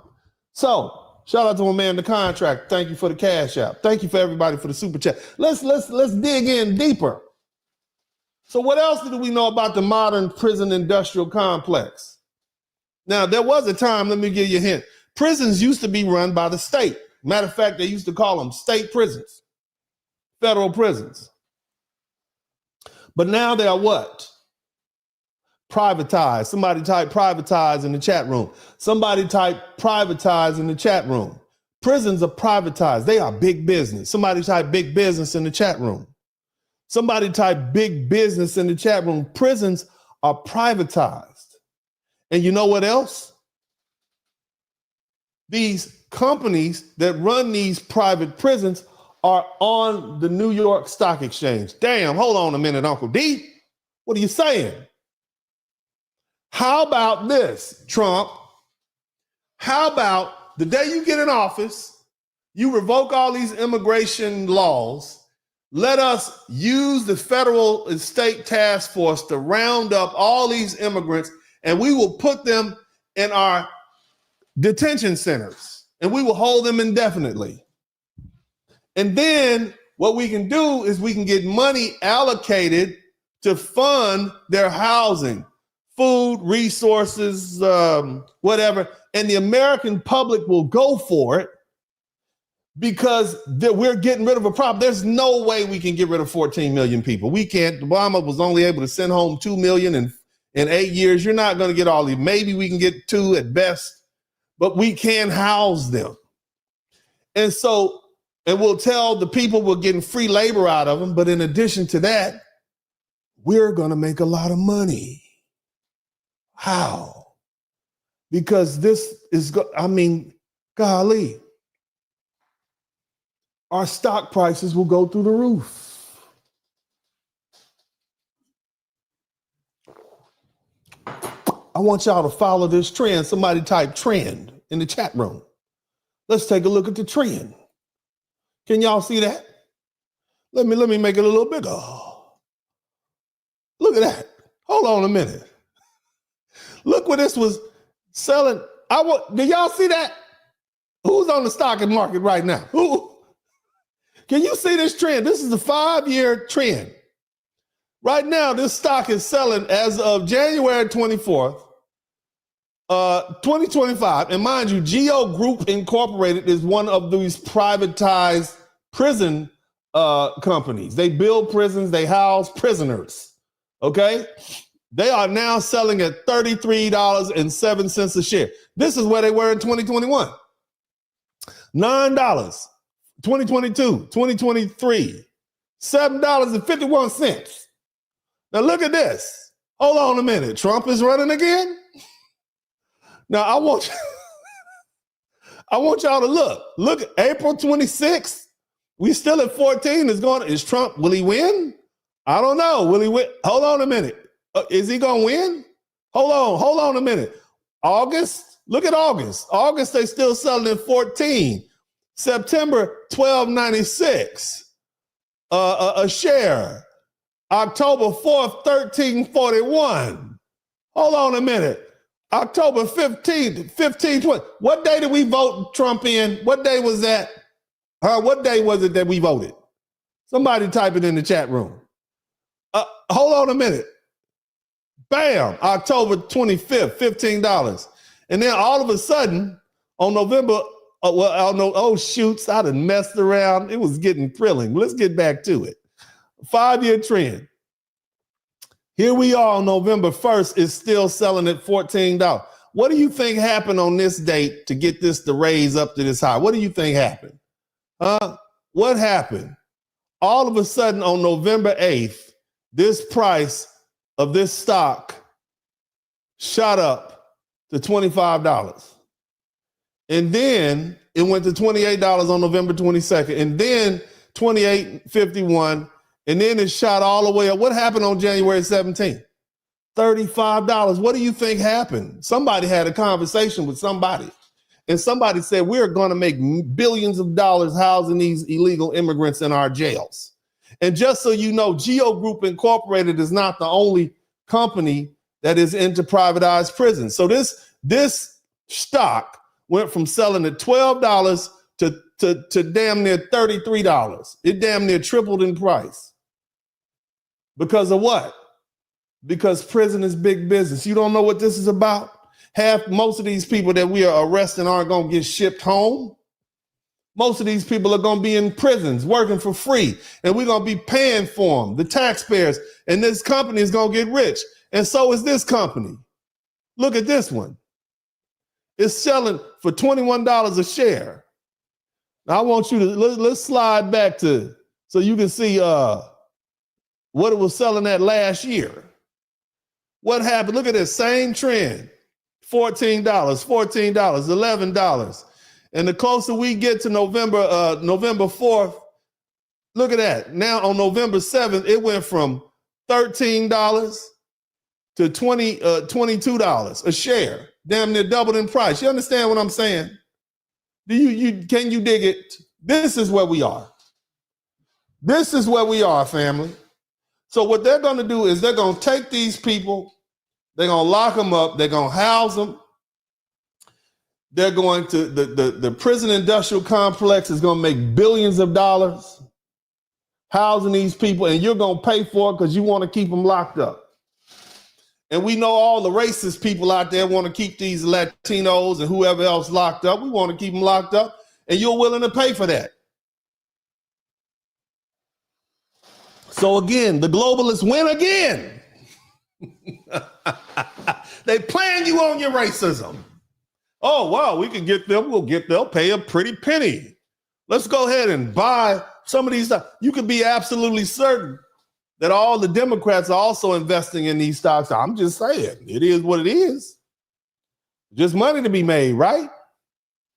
So even though you need to they always say, follow the money. That's the money right there. That's where the money is going. They're not going to be able to send 14 million people home to these different countries. They're going to lock them up and keep them there. They're going to make plenty of money there. Nevertheless, fam, my brothers and sisters have had a lot to say. They want to voice their opinion on this subject, and I think we have a right to do it. Let's hear from the horse's mouth. Just so you all know, it's not just me saying this. Black people are tired, and they have a lot to say about folk asking them to come in and jump in front of this freight train. Listen to our people talk. I've been a black man a long time. Hell, I even named my name a Black Man Thoughts. We got people on this app talking about what's going on, why y'all not helping us? This could happen to you. To all the people that's non-black that's complaining about Trump with this deportation thing, we've been dealing with racial profiling. We've been dealing with. Did anybody see the old videos of the civil rights era with the water hoses and German shepherds? We've been dealing with this. Yeah. Not one time have I seen the Latino family or all these different people. Not one time I ever. Remember that young lady said, we help the black people? No, you weren't there. I look at those videos, just black folk dressed up in their Sunday best. Few white folks here and there, but it was mostly black people dressed in their Sunday best. And if you were there, it was too few of you to notice. So stop trying to revisit history. Okay? Seeing those people say, yeah, we're going to stick up and help fight for our black brothers and sisters.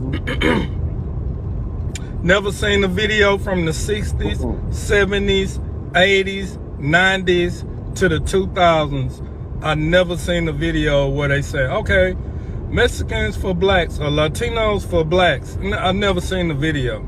So why are y'all talking to us right now? I don't get it.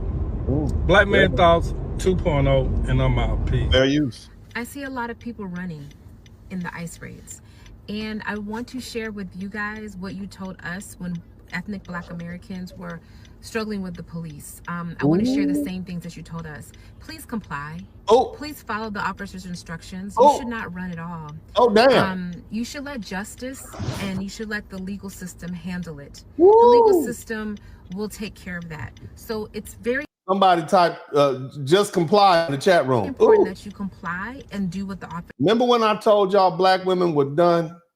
This is black women right now. They are done. Keep listening. Tell you to do. There should be no running. Ooh, don't run. Ooh. Damn. Somebody type damn in the chat room. Cold-blooded. Keep going. So I decided to keep my daughter home because she had a little bit of a fever. So I go across the street to Walgreens to grab her some Tylenol. I see 3 undercover cops. They look like undercover cops to me, but I didn't think none of it. So I left Walgreens. I went to 7-Eleven real quick to grab me a French vanilla frappuccino real quick.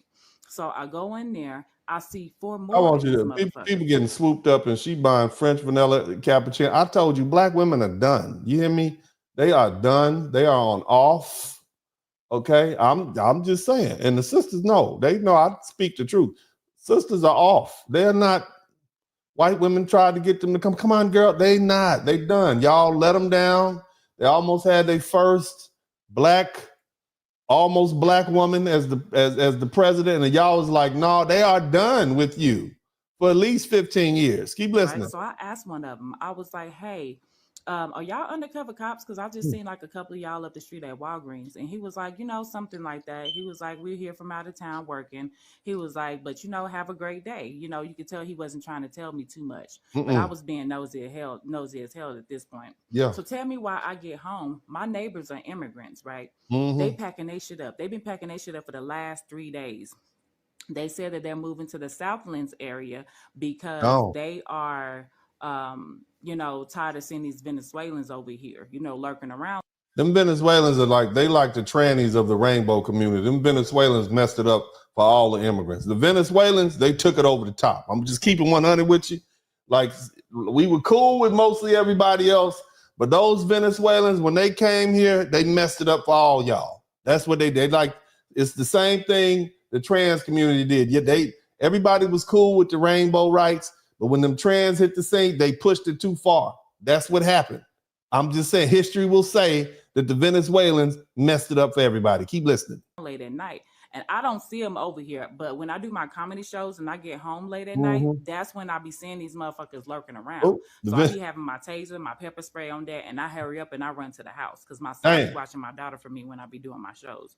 So it hit me. It hit me. That was real slick. She said, my son be watching my daughter. That's because our baby daddy is listening to that. Who watching our baby when you out there doing that? That was slick, baby. I see you. Good job. You get your hand clap.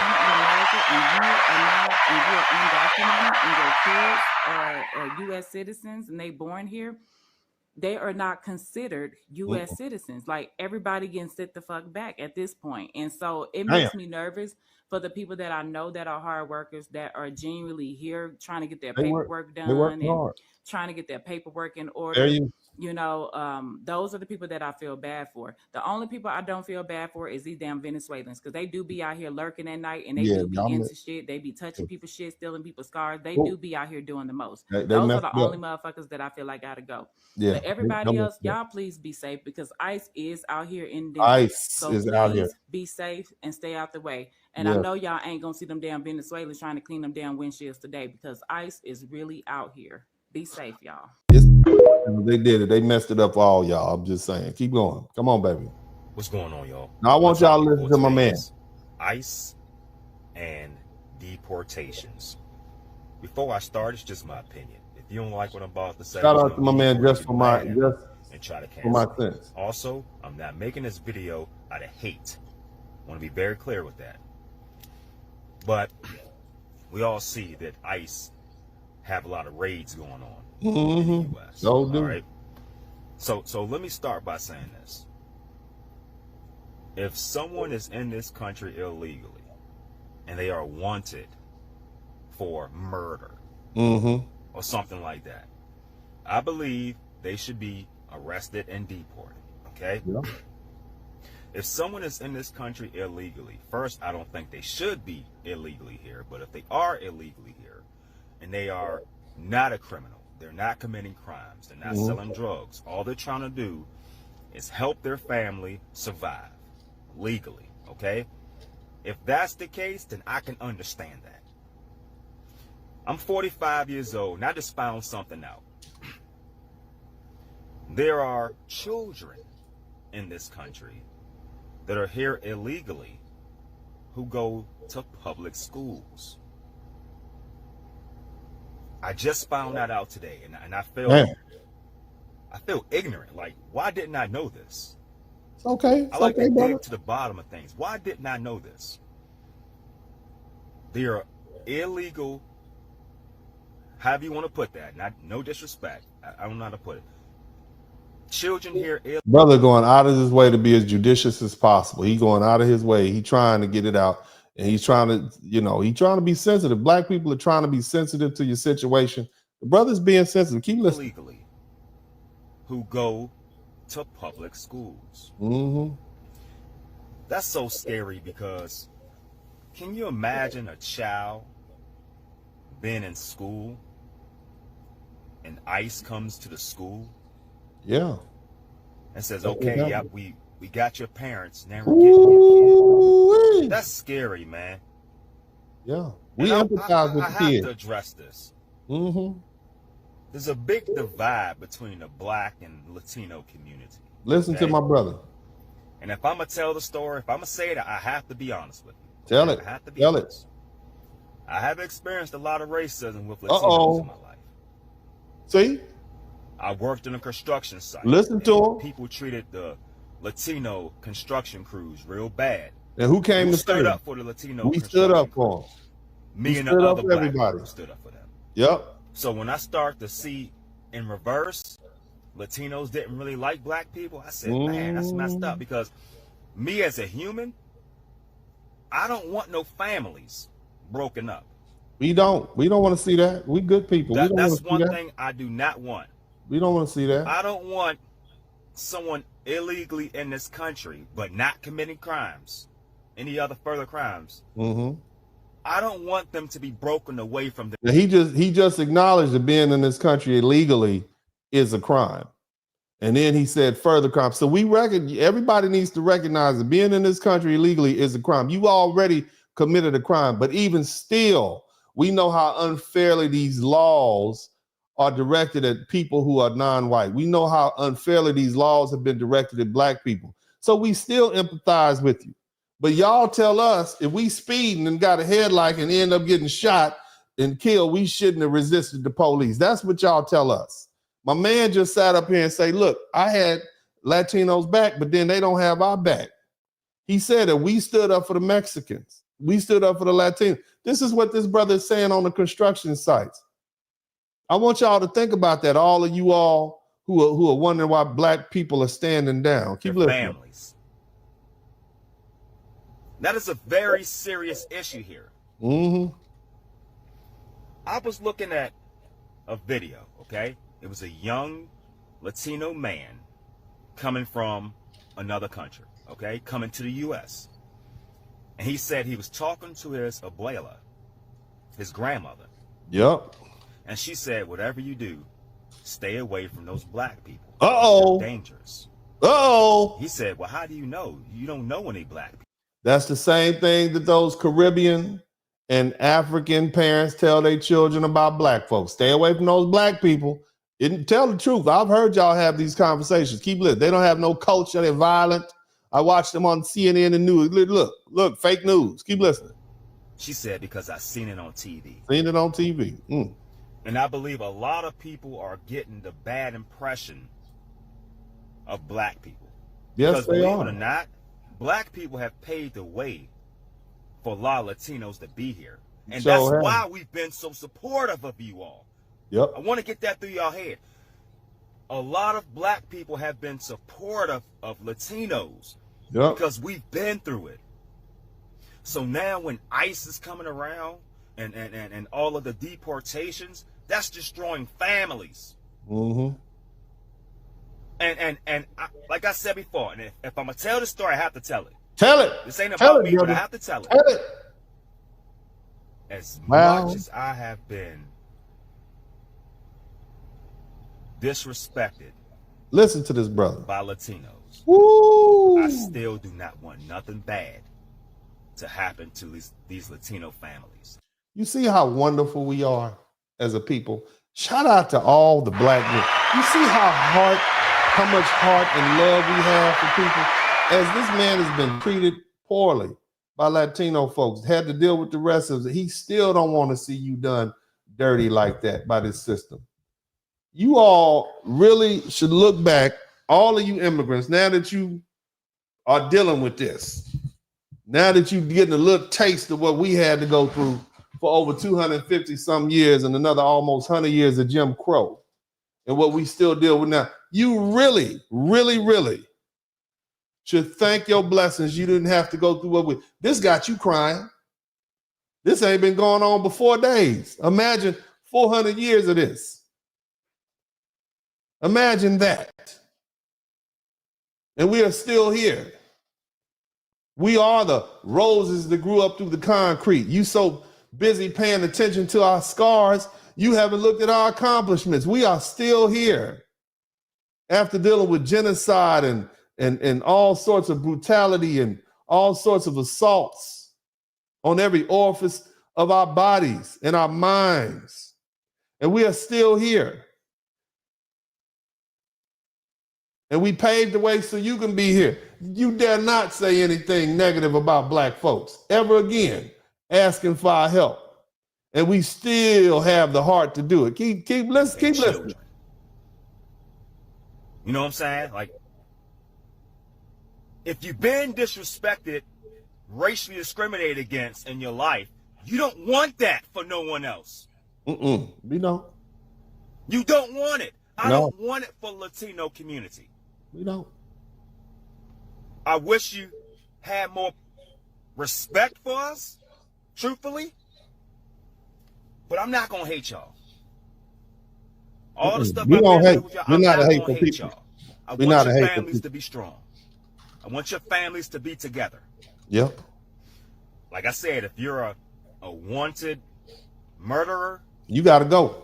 Then you should be punished. Yes, you know what I'm saying? You got to go. But if you're in this country working in a factory or working in farmland or working in construction or whatever, and you're here illegally just trying to make a living for your family. You hear the brother?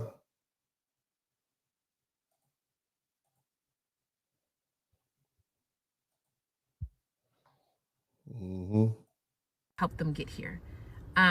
This sister right here, she's something else, man. I want y'all to listen to this sister again. Y'all hit the number 1 button. Shout out to my man Cerebral. Hit the number 1 button if you can hear me. Wall. Listen. Who still don't want nothing bad to happen to you and your families. You know what I'm saying? Think about that before y'all get mad. Think about that. Thank you for your time. Okay, so public service announcement. People of color. Somebody typed the cape is off. Who come to this country. People as of color. Groups have chosen white supremacy over supporting ethnic Black Americans that permitted them or helped them get here. We fought for all people to have an opportunity here. We sure in the heck did. America became this place where all these different groups were able to come and get success. They ban Africans from coming to this country. The signs that used to say no colored people also said no Mexicans, no dogs, no Irish, a whole lot of other. It wasn't just Black Americans, it was just the American Negro. We made it so all y'all can be here. And it was very recent. It was within my lifetime that these laws were lifted to allow immigrants to come from these other. The cape's off. Y'all show very little appreciation. Aside from some friendships and relationships that we've had, you look, man, we could be cool with anybody. Black, African, Caribbean, Mexican, Latino, whatever. We can be cool with you. But as a group, y'all have not been helpful to us. You've literally worked against us in many regards. Look at what happened in California, Los Angeles, that congresswoman or that local councilman a few years back, she made these negative comments about this little black boy, compared him to a monkey. This is what you think about is you go out of your way to usher, you get into the schools, you push us out. You get into political positions, you push us out. You try to push us out of our neighborhoods. This is what you've done to us. The Africans, y'all ain't no better. Look at Howard University. Look at the medical school at Howard University. Look at all those African surnames and African names. Not really one black American in the whole doggone thing. You come to our law schools, you come to our medical schools, you come to our universities, our graduate schools, and then you have the nerve to talk bad about us. I want you to think about how ungrateful you've been now that ICE is coming for you. And why black people are not coming to save you. The capes are off. What we didn't understand is that you guys were coming here to support white supremacy. Yes, you were. And used us as a transition class, but also used us and misused us. Used us. So as groups, we realized that we don't have any allies. Nope. And a lot of us are taking the cape off. Don't ask for help. Take the cape off. Because honestly, the ones that would help you, like me, I used to be one of those people who get on a bus and go protest for you. We're the ones that are not helping you anymore. Nope. Some of us still have the cape. Black women are done. You hear me? I'm just saying, black women are done. Done. All the sisters in the chat room, type "we done" in the chat room. Keep going. Those really aren't going to be the loudest ones. We're not helping you anymore. We took the cape off. Now, are there individual people that are good people who are allies and who are really supporters? Yes, but those are individuals and they're few and far between. They're not groups. That being said, you're not an ally just because you have black friends or you marry a black person. And I'm talking about black American. I'm not talking about a Caribbean or African, because this includes Caribbean, African, Hispanic, and Asian. You see you're that? Not an ally just because you're like. She talking about everybody. So this is not a racial thing. You understand? She's saying all of you immigrant folk. That's what she's saying. Y'all have been disrespectful and dismissive. Keep letting. Now you getting the taste of what we had to go through. Oh yeah, I think you guys are treated badly.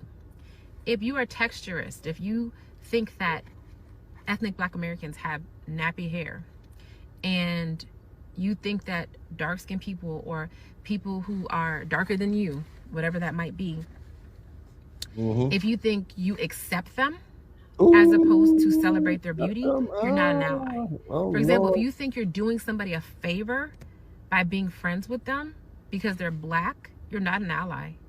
Because you think you better than them. That's what she's saying. If you call somebody who has kinky coily hair, dark skin, or certain types of features, if you make fun of it, or if you think oh, I'm better because I'm lighter, or because my hair's straighter, or because my nose is a certain way, or whatever, you're not an ally. Not an ally. If you say that's okay when somebody tells you they're black American, you're not an ally. You hear that? That's so just okay. because you're cool with black people doesn't mean you're an ally, or you're on code, or you're not racist. Oh. You know what I'm saying? Or you're not colorist. The reason why I know is because of my complexion and my hair. A lot of Hispanics mistake me for being Hispanic. And I hear the things they say to me. You have no idea how many people I've said, oh, I'm black American too, who were Hispanic, and we're like, don't say that. Why would you say that? Why would you say that you're black? I'm like, I'm proud of being black. I'm proud of being black too. You understand that? They think it's something pathological about you being a black American.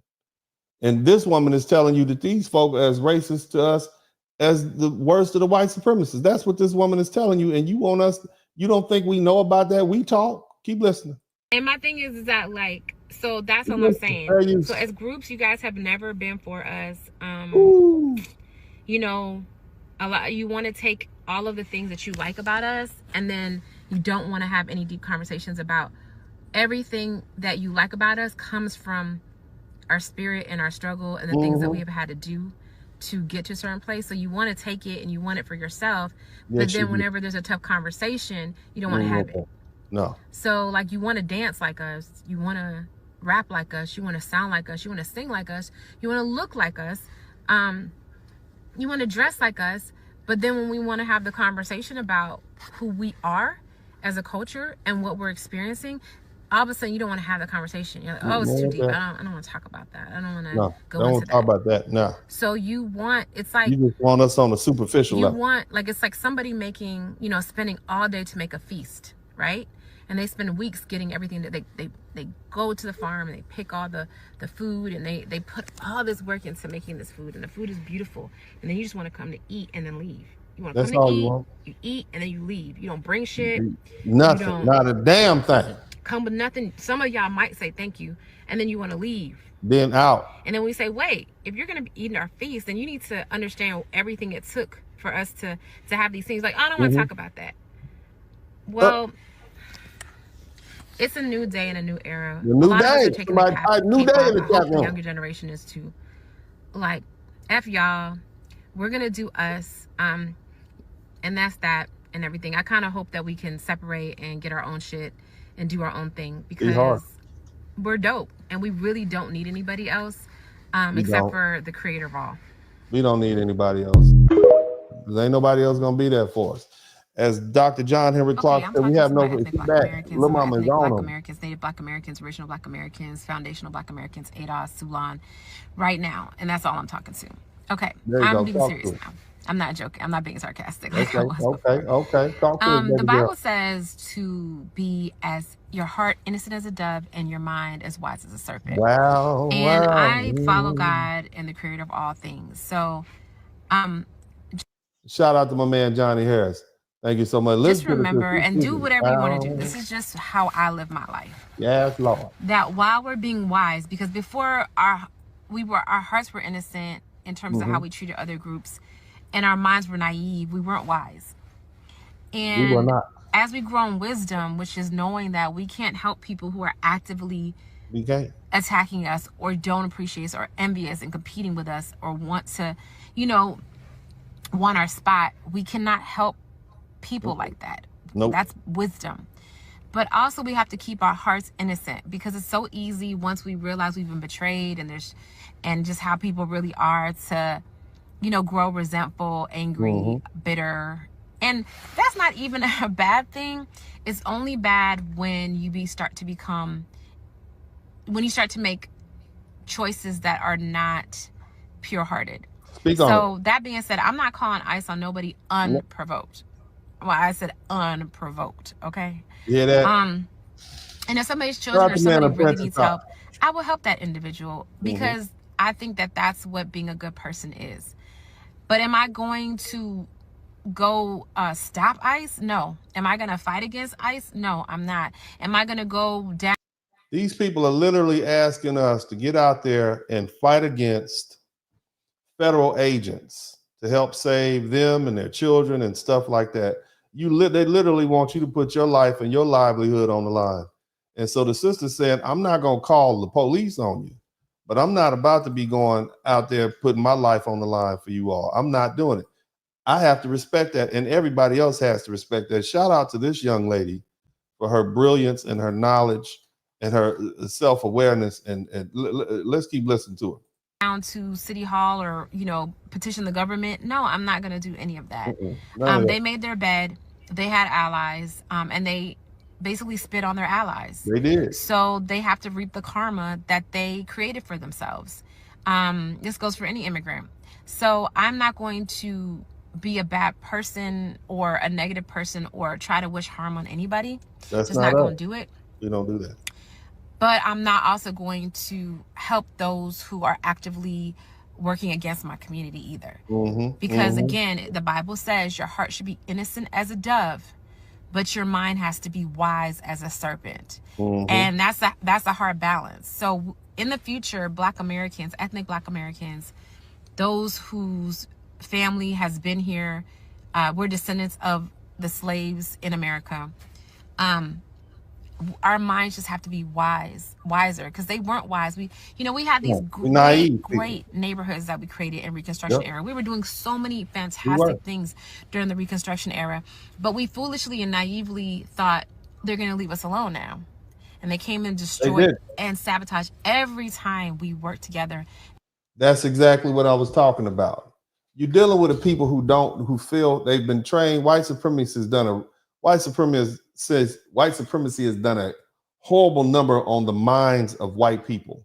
Okay, they came from Europe, poor, downtrodden, oppressed by the Catholic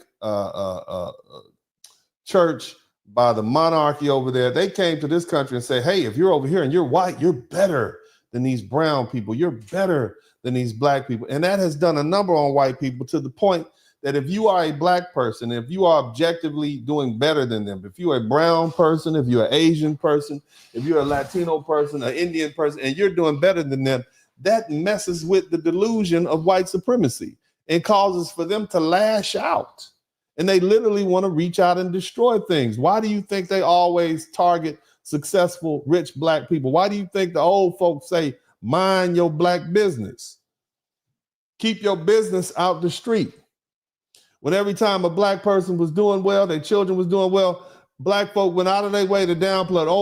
Oh, your boy Timmy is real smart. Oh no, he dumb as a block of rocks, sir. He's a dumb as a box of rocks. Because they don't want to see you doing better. Because when Timmy is smarter than Brad, it messes with their mind. You understand me? And so that's what we're dealing with. And we know that. This is what our culture is built for. That's why I tell folk all the time, black people are going to be fine in this situation.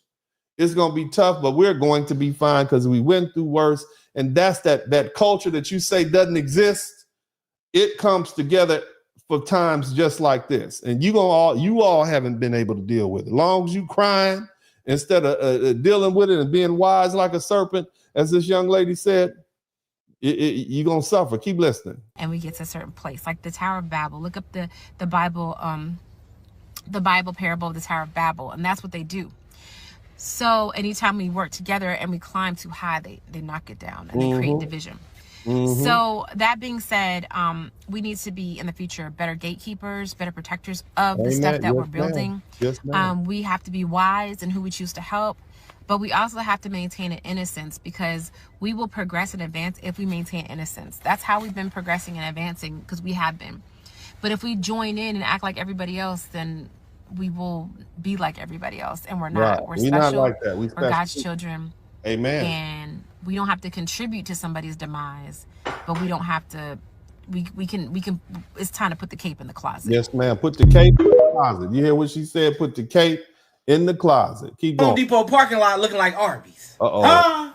Trump got Home Depot parking lot looking like Arby's. Nobody of. Now, the other lady said she ain't calling the ice on nobody. She's not doing that. My man on here, he's got a different vibe. Keep listening. Spanish descent in sight. Nobody. Now, if y'all ain't aware, I just got to wear my damn self, honestly, if you're being real. I went outside to deliver some packages for people who ordered. And guess what? Home Depot parking lot looked like a desert in the Southwest. Trump is rallying up everybody in New York, Chicago, Texas, California. If you have a family member who is illegal, they are coming. ICE ain't playing, okay? It's all over the news. It's everywhere online. They catching people. And it's not just Spanish people. Trust me, y'all. No. Haitian descent, African descent, anybody overseas. If you are illegal and you have caught a charge and they let you home, even if you got ROR or you just came home off of the charge, they are coming. And this is serious. Do I agree with the situation? Absolutely not. Come on, man. This is horribly wrong. People trying to build families here and have a better life. And everybody, we just know the charge, but not really the circumstances. It's bad, and bro, prayers go out to the families.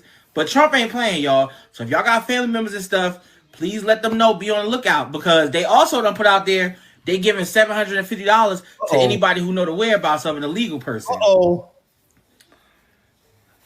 I don't know what to take from that, y'all, but prayers go out to the people out here. Don't be ICE is on the way. Okay, type 750 in the chat room. 750. Trump got Home Depot. Tired of paying for their free rent, free food, free medical.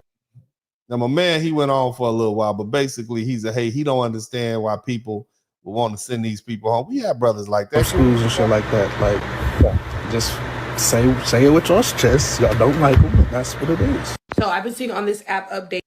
ICE can now raid schools. Yes, they raiding schools. And if ICE tries to raid schools. Listen to her. Listen. She said, if ICE tries to raid school, what you gonna do? Baby girl said, nothing. Federal agency or federal laws. Shout out to Johnny on Harris. their children's behalf. I'm not going to risk going to jail and losing my livelihood I ain't risk going on to jail. behalf of you or your children, because who would take care of mine? Nope. And I'm seeing that a lot of Black women are not understanding how to take off the cape. Yes. And that's because we've been wearing it They so done. long. You hear me? Black women are Flying done. that cape so high that we really can't separate ourselves from that role. I will not be doing anything that could potentially negatively. All the Black women in the chat room say, do nothing. I want all the Black women listening to this broadcast right now. Say, do nothing. Okay? Say, do nothing. That's where they're at. They are going to do nothing. Their capes are down, their feet are up. Okay, they somewhere with some rocks in the bottom of their tub, soaking and sipping Chardonnay. They are doing nothing. Do nothing. That's what the sisters at. They done. They done. They usually be the loud. Y'all know you don't like them. They're so loud. All these Black, they're loud and aggressive and black. That's when you need them. Why do you think they're like that? You think you would get somewhere in this country being, what did they say, being demure? You think you're gonna get somewhere? Do you think a woman being demure, do you think that's not gonna work here? See, all of them are gonna have an opportunity. Look, in 100 years, the Latinos and Asian and all, they're gonna be just like the Black women are right now. Stick around if they want to survive. Let's keep listening. Do nothing. Type it in the chat room. Do nothing. Keep going. Impact this household, me, Shout out or to my Kate Wood. children, Hello. including protecting yours. There you The go, things baby. that this administration said were going to happen are happening. Yes, they are. And how we tried to help was pointing out to you that these particular things were going to be counterproductive Yes. to your own physical safety, health, God, look, wellness, you see. and financial situations. Yeah, now I'm gonna tell you, look now, look. I voted for Trump, but I got money. I'm looking for low taxes. The vast majority of Black people voted for Kamala Harris. I understand. You can't blame Black people for this one. Okay, I have my own reason. I knew it was coming. I knew who I'm dealing with. I'm a realist. But at the end of the day, I figure, hell, I'm gonna be all right. I got money. You see what I'm saying? But the regular, normal, everyday, hardworking Black folks try to tell you, y'all better not goddamn vote for that goddamn Donald Trump. They tried to tell you. They tried to tell you. Black women voted for Kamala Harris 93%. Black men voted 79%. And the Black men that voted for Donald Trump did largely because they too are financially incentivized to vote for the Republican Party because they have money also. You understand? There's a statistic that came out that says 60% of Black men are in the middle class, upper middle class, or are rich at this time. This is not 1960. This is 2020, 2025 at this point. So our interests have changed. You see what I'm saying? Nevertheless, you can't blame Black people for this because the overwhelming majority of Black people, just like this young lady said, tried to warn you, but you wanted to align yourself with the white right for all the wrong reasons. And there you go. You wanted to be white. You thought it was right.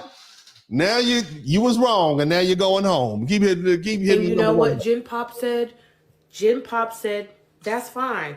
We hate Black women so much, we're willing to risk that. They did. So now That's why I that it's vote for here, Kamala. as a Black woman, a person who's already in a marginalized group, Mhm. I cannot do anything to help you Amen. without putting myself Don't do at it. risk of more marginalization, the kind Don't that they do it. already said was going to happen. Done. So what am I going to do? Doing nothing. Absolutely nothing. Do nothing. You heard what she said. All the ladies, all the Black women in the chat room say, do nothing. You know, I see people my girl talking back. about how ICE seems to be targeting certain immigrants and not other immigrants. Look at my girl. And She I'm back. going to Oh, share with Lord. you what ethnic Black Americans were told and to share back Listen with you to what her. were told by you.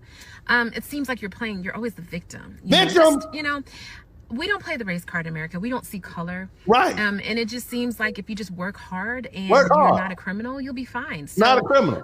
Work hard. The victim card, it's, you know, you guys are playing it a lot, talking about, they're coming to our schools and scaring our children and breaking up our families and stuff like that. Yeah. But it's sounding like a victim, you know, kind of victim thing, because there's a lot of Hispanic ICE agents, and the Secretary of State is Hispanic. So, you know, I don't understand why you guys keep playing this victim card and this race card when, you know, we don't see color. I just think you need to work hard and, you know, maybe work on the criminalization in your group. Yes, that's what it is. You know, that's what and just comply with the law. Follow the law. Follow the law. That's what they said. Stop breaking the law. People are asking, why is ICE coming to these work sites? Yeah, and I'm gonna share with you what you guys told ethnic Black Americans. Little mama is on one. It's really important not to be lazy in America. Don't be lazy. If you have a great work ethic, everything will be just fine. Work as long hard. as you work really, really hard, yes, you'll be just fine. ICE will not bother you if you're working hard. So if they're at your work site and they're taking you away or your friends away, you have to work harder. Somebody knew you were lazy, and that you hear that? That's what they tell us, don't they? There's no racism in America if you just work hard and you comply with the police and stop playing the victims. That's that. You hear that? That's what they tell us all the time. ID. So I took a flight on the 20th, Martin Luther King Day, the day of the inauguration. What happened? And I was going home. I had a layover in Newark, and we were delayed because of the snow. But the Homeland Security or ICE, one of them came up to the boarding, and this is a domestic flight, and they were like, we're gonna check, like do a double check of everybody's ID, if that's okay. And she was like, so what she's saying is we were getting on the plane, okay? Not only did the flight attendants and whatnot check my passport, ICE was 5 deep. You know how when you walk past the little, they like bling, you walk past that little kiosk there, and they check your passport. When she walked and got on the plane, about to get on the plane, 5 ICE agents was there sweating everybody. You said, just let me see your passport. They was gonna walk you right down that runway, right on over there to their holding cell. That's what was happening. Keep listening. well, we haven't started boarding at all. And they're like, it's fine, we'll wait. And so obviously, as you guys know, you go through security, you show your ID, then you do TSA, and then when you board, you just board with your boarding pass. Yeah, so I did my boarding pass, and then in the little galley that takes you onto the actual plane, they were rechecking everyone, and they were like 5 deep, just blocking everybody off. It was insane. It was, Oh my God, do you know what just hit me? What hit you, On baby? Tuesday morning, I just saw a TikTok that was saying that they're going to start doing ICE raids and, you know, immigration lockups and rounds on Tuesday. And you know what they're starting? In fucking Chicago. Yes, and Chicago. why? Because that psychopath is so He is the president, ma'am. He is not a President psychopath. Obama's black ass. You're nuts. He is And doing you have what nothing else better to fucking do. no, So, he's doing what the I know American this app is people about to voted get him banned, to but do. people need to tighten up. If you know anyone in Chicago, if you are in Chicago, be on a lookout because they are going to be out there. ICE is going I'm not doing nothing. I'm gonna Y'all be minding my out business. I'm gonna be minding all of my own business. And most black So I'm people, seeing a bunch of people saying that they're gonna act like they're undocumented, but I want to let y'all know that I don't really think that that is a good way to go about it. The last time that they did mass deportation, they actually did take some like U.S. citizens as well, as it's gonna take you a long time before like they realize, you know, even if that's not the case and they're not like gonna do that, even though they're going after like birthright citizenship and naturalized citizens and everything. So I wouldn't want to get caught as like a second, third generation American. Yeah, just be careful. Like look into that historically. I know y'all think it's funny, but somebody's gonna actually do it. somebody gonna be out there trying to get in the way of those federal agents. Mess around and get an obstruction of justice charge and a resisting arrest and do 10 years in the federal penitentiary. And you know what they say about fed time. You do all of that. Okay, ain't no good time, just fed time. Keep playing with these people if you want to. Trying to be a hero. You'll be locked down and we won't see you to 10 years from now. Keep playing. Without understanding that in America, mass deportation can mean that American citizens may accidentally, on purpose, get deported as well. Hey, y'all. You're raiding Keep people's playing. apartments. Listen. I was driving to the office this morning. I saw. Look at these black people are exasperated. I want you to just look at the shock on black people's express. We are watching other people get treated like us. How we've been getting treated, and it has us shook seeing it happen. But just keep in mind when they see it happening to us, we don't get this sort of response. Remember, they tell us stop resisting. Keep listening. The ice truck, and I also saw a lot of police officers on the motorcycles. Now she foreigner. This is an African girl. And be silent. Even if they knock on your door, do not say a word. Like just stay. Now see here, if the police come knocking on my door, I'm gonna talk to them. Hey, what the hell y'all doing out there? What in the hell is going on? I'm talking to them. I ain't scared. You understand me? I ain't where y'all gonna send me. Mississippi? That's where my people from. That's where you gonna send. North Carolina? Huh? That's where you gonna. I'm gonna get deported to Mississippi. I'm gonna have me a good time at the casinos down, and I'll be back tomorrow. That's what I'm gonna do. Take that Southwest flight from Jackson, Mississippi, stop over in Austin. They'll have me back here in Houston by tomorrow. You understand me? Yeah. It's a different vibe now. You understand me? It's a different Black Americans. Remember all these Black Americans that y'all didn't want to be. Y'all bet you want to be a Black American right now for these papers. Praise God. Do not come out. Don't come out. They are literally targeting Hispanics. You not Hispanic, you Black. You telling folk don't come out? What you mean don't come out? Stop resisting. If you don't resist, the police won't, everything will be fine. Right? What they say? Keep listening. Because all the cars that got pulled over this morning, I believe over 30 cars got pulled over this morning. Yes. And they were all Hispanics. Because they mean it. So just be mindful and be aware of your surrounding at this moment because they are out here looking for you guys. They show you guys. This is insane. They looking for you too, baby girl. They look at everybody. Like cars was just passing by, and I'm like, wait, am I getting pulled over? I'm not driving fast. No, baby girl, this is a problem. We don't have to imagine anything. And my girl, I'm pretty sure you're second or third generation immigrant saying that, if not first. And you are what we call a people of color worshiper. And I just want you to hold on. Who cares about where you're from? You think it's that easy to come here? Imagine your family being forced out of your something process. Would it be any different? We don't have that problem, baby. We are Black Americans. Keep listening. understand that we're not just talking about Hispanics. We're also talking about Caribbeans and Africans. Yes. All of you guys came here and said what you said. Y'all said a lot of very mean, nasty things to Black Americans. And you hear what this little lady is saying? Keep that same energy. That's what she said. Keep that same energy. All that energy that y'all had, that negative energy directed towards Black America, keep that same energy. We're not just talking about Hispanics. We're also talking about Caribbeans and Africans. All of you guys came here and said what you said. They said what they said. That same energy that you had for us and keep it for yourselves. Please so go stand on business. Stand on business. Really hard. Work hard. Don't be a victim. Don't be a victim. Just comply with ICE agents, and you should be fine. Open that door. That's what she's saying. Open that door. When they knock on the door, you open that door. You comply. Immigration can now raid places like hospitals, schools, everywhere, and other sensitive areas that they usually couldn't touch because of Trump's mandate. Because the law has changed. I got changed. a video from this friend's account. I'll tag her below too. But here are some of the places where they have That's already what they're doing, baby. They doing it. Everybody's going to go. Everybody's got to go. And here as well.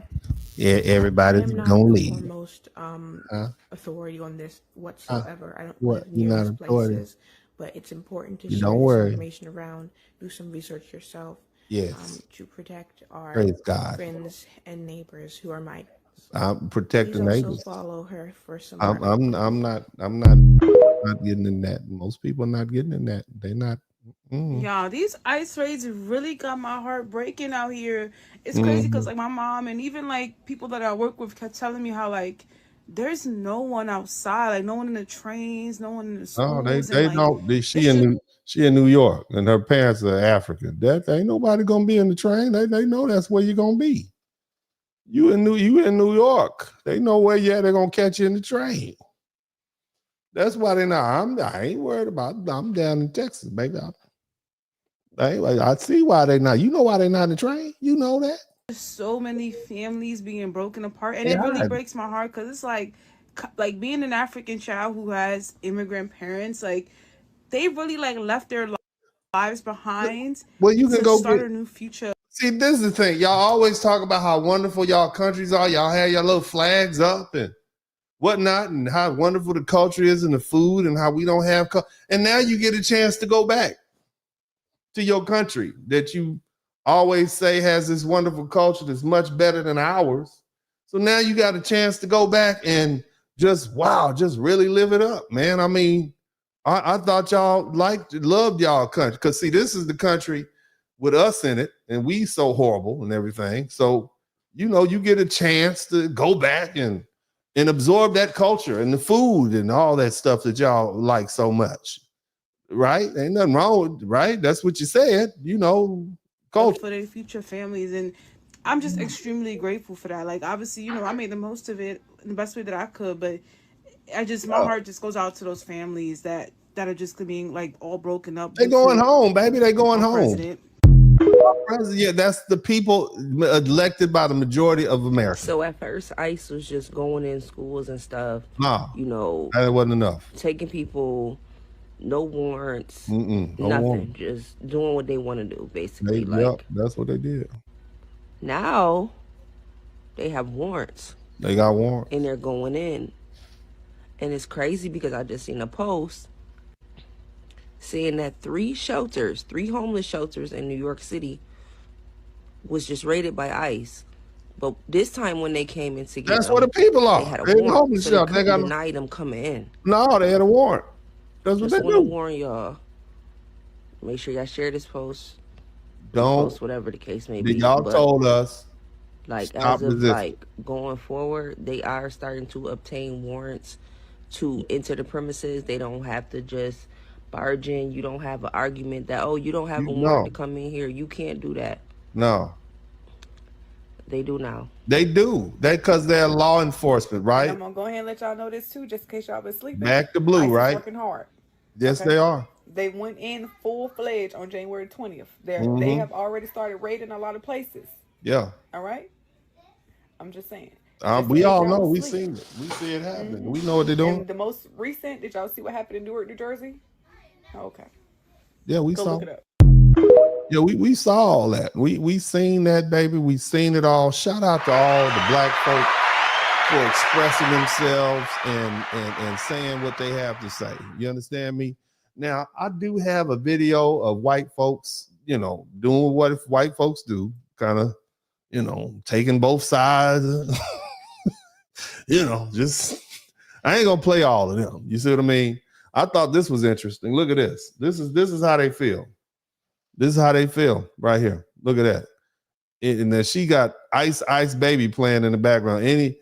Anyone else excited about Ice Baby? These are the folk that you forsaked us for. You see? And I'm not saying it's all white folks. I'm just saying that seemed to me like you all sided with the wrong team. You see what I'm saying? I'm just saying. Now I find this interesting. Check this out. Yeah. Circle up. Look. Listen, ladies. ICE raids are coming. I want you to listen to this, right? Listen to this. Coming. All right. They've even started already in some places. And no location is off limits this time around. Not even schools or churches. So you know what that means, right? That's right. It's time for us to put our very best Karen skills to good work. Now, I don't want to hear none of y'all hopping into my mentions going, Kendall-y, I don't know how to Karen. Bitch, yes, you do. Yes, you do. Fair use. We all do. Let's not pretend that. I want you to understand something, family. I want you to understand something. This woman is a very white American woman. And all of these white folk out here saying, oh, this is terrible. We're going to jump in front and protect.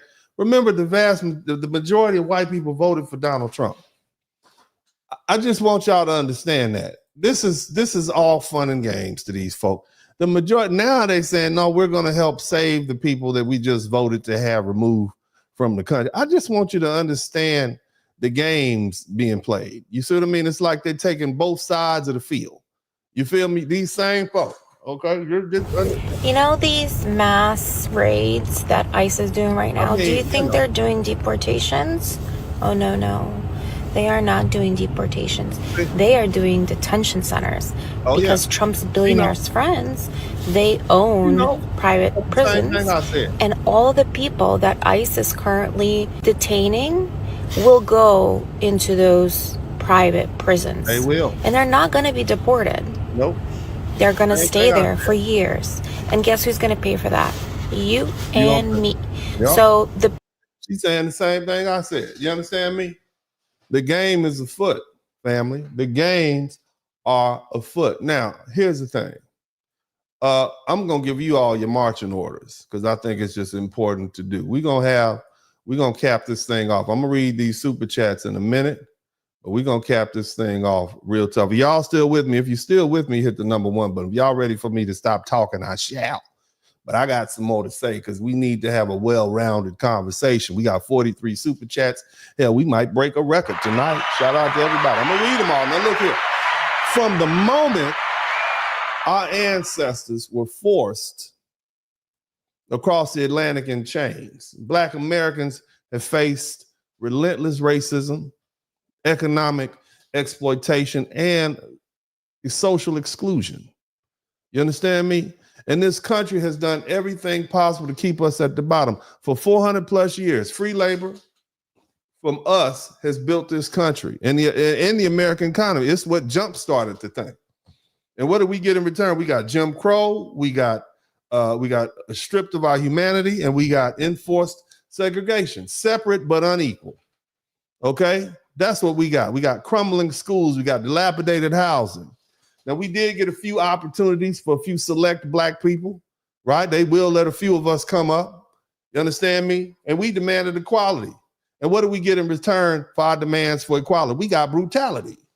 We got violence in the street. We got the CIA. We got the FBI. We got attack dogs. We got lynched in broad daylight. We got police brutality, Emmett Till, Rodney King, and countless others, because this wasn't an isolated incident. We got a long history of state-sanctioned violence against us.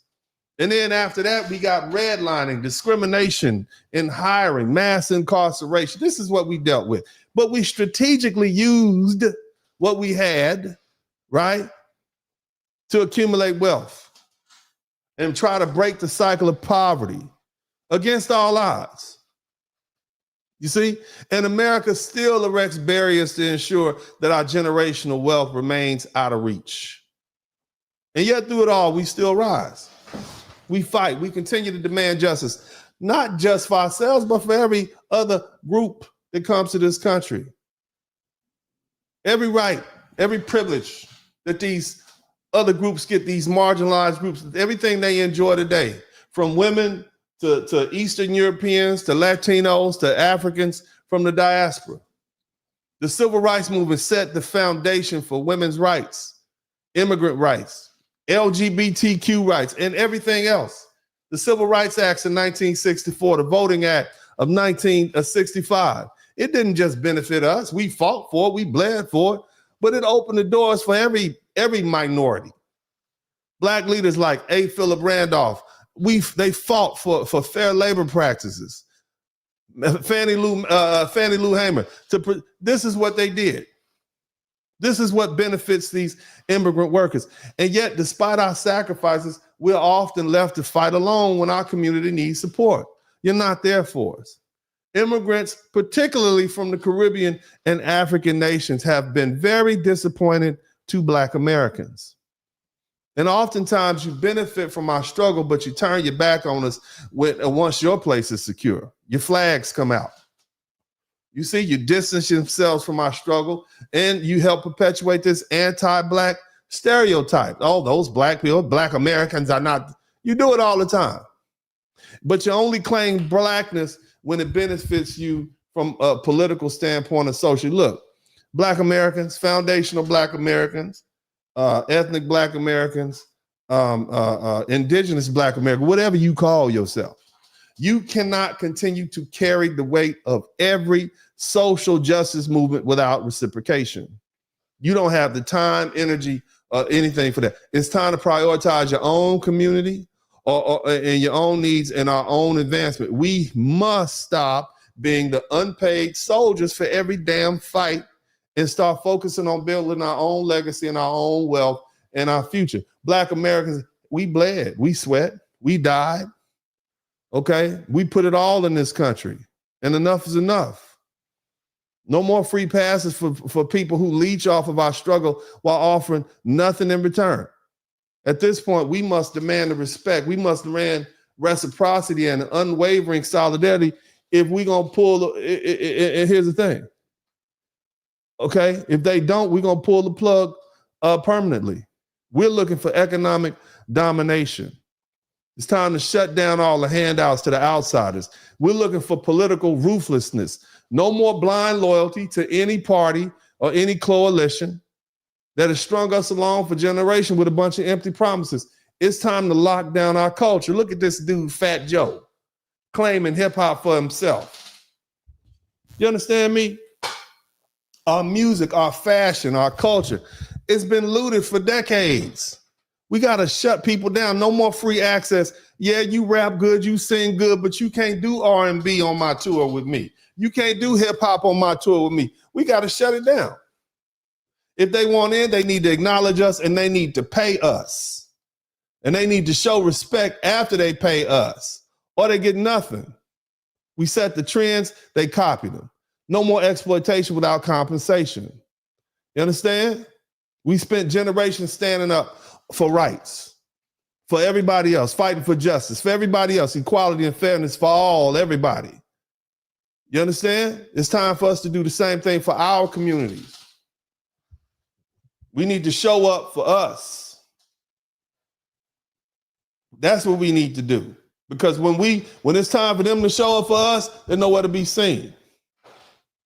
We've carried the weight for these so-called allegiances and alliances. From the so-called Pan-Africans, it's always been a one-way street to the black and brown coalition. But the truth is we've been used and we've been discarded and once our support is no longer needed. And it's time for us to put an end to that. It's just over. See, Black Americans have consistently fought for immigration reform, equal opportunities, minority representation, and what? What? We still face racial discrimination and police violence and economic exclusion. And these same groups that want us to come jump in front of this freight train called ICE, they stayed silent. We've stood with the Latino community, with the Asian community. We've stood against these harsh immigration policies. We've marched, we've advocated for their rights. But when we demand attention on mass incarceration and police brutality or economic disenfranchisement, they tell us we're lazy, we need to comply with the police. They tell us we're victims, we need to pull ourselves up by the bootstraps. That's what they tell us. Where's their support on our issues other than that talk? Black politicians fought for broader minority rights, but Latino and Asian leaders, they prioritize their own agendas. They ignore the specific needs of the Black community at the same time. They gladly take our votes, but won't lift a finger when it's time to push for policies that directly benefit us. Remember, they was talking about replacing Black folk. Remember Biden was talking about Black people don't matter anymore? The Latinos are the new minority group, not after Trump. Not after they end this birthright citizenship and ship a bunch of people home and lock a bunch of people up. Oh no, all that is over. Look at all the Black entrepreneurs who struggle to succeed in markets dominated by immigrant-owned businesses. They don't even let you in. I don't even see no Black women with nail shops. I don't see any Black folk who own any hair shops, and y'all the main purchasers of that stuff. You see, they don't reinvest in our neighborhoods. They move out. They get the money and move out. They take our money, and they fail to create any sort of partnerships or opportunities for the Black residents. Enough is enough. And let's keep it 100 about this solidarity. We want to be solid. We want to be unified. But many of these immigrant communities are purely conditional as far as they're concerned. They rally for our support when they need us, like doing these ICE raids and these deportation crackdowns. But then they go radio silent when we're gunned down by the police or struggling with economic disparities. Stop resisting, right? Stop resisting. What was he doing? You got Black activists who constantly fought against inhumane immigration policies, from Al Sharpton all the way down. We face state-sanctioned violence, but Latino activists stay quiet, or they even side with the oppressive systems. You got these Latino-led organizations that push aggressively for their policies, but rarely include issues that impact Black communities, such as prison reform and employment discrimination. They don't care about us like that. And irrespective of the fact that they like our music and our culture, despite the influence that our music and our fashion and our culture have, they like our music, they like our culture, but they don't want us. They want to disconnect us from our culture. You understand that? They want to profit from it. And they still keep the distance social and refuse to stand up when it truly matters. Look at these essays and Latino folk in LA who listen to all this old school Black music. You can hear them riding down the street in their lowriders, bumping all that old 1950s Nat Turner, Marvin Gaye, et cetera, and then turn around and practice anti-Black racism. Explain that. See, I'm talking about a cycle of selective solidarity, and it's fueling this growing frustration in the Black community. We're tired of being the only group that's expected to give without receiving. Shout out to my man, Johnny Harris. The time has come to focus on inward things and protect our interests first. If others won't stand with us, they shouldn't expect us to stand with them. Bottom line is this: we built this and we're taking it back. Black Americans have done enough. Hell, we've done more than enough. We fought, we built, we sacrificed, fought in every wars. We fought from a disadvantaged position. And from now on, we need to focus on, we need our focus to be clear on Black interests, because Black interests need to come first. And anyone who isn't truly with us is against us. And we can no longer be used. It's time to stop all begging for these alliances and just recognize that it's not going to work. Okay? If we're not fighting for us, don't expect us to fight for you. It's just plain and simple. You understand? We're the backbone of every major social justice movement in this country. Time and time again, we find ourselves standing alone when it comes to our struggles. We've done enough. We have done plenty and enough. Okay? We done. And when these immigration crackdowns come down hard on these immigrant communities, and they call for Black activists and Black organizations and Black voices to come to the front line, no, I don't think we need to answer that call. I think they need to get crickets. Somebody type crickets in the chat room. Because see, these same people who beg for our support shut us out of their businesses and their neighborhoods and their circles and their movements and when the crisis is over. These Latino-led organizations, they aggressively push these immigration reform. They're looking for better access to jobs and political representation, and then they take full advantage of the civil rights framework that Black Americans bled and died for. But do they return the favor? No. We're all the Hispanic mayors and politicians that are standing up, that stood up for Black folk during the George Floyd situation and the Trayvon Martin situation. We're all the Hispanic folk. Look at this mayor of Chicago. And whether you agree with him or not, the mayor of Chicago, the mayor of Newark, New Jersey, look at all these Black men saying, I'm going to go to jail. God darn it. You are so noble. You're willing to go to jail.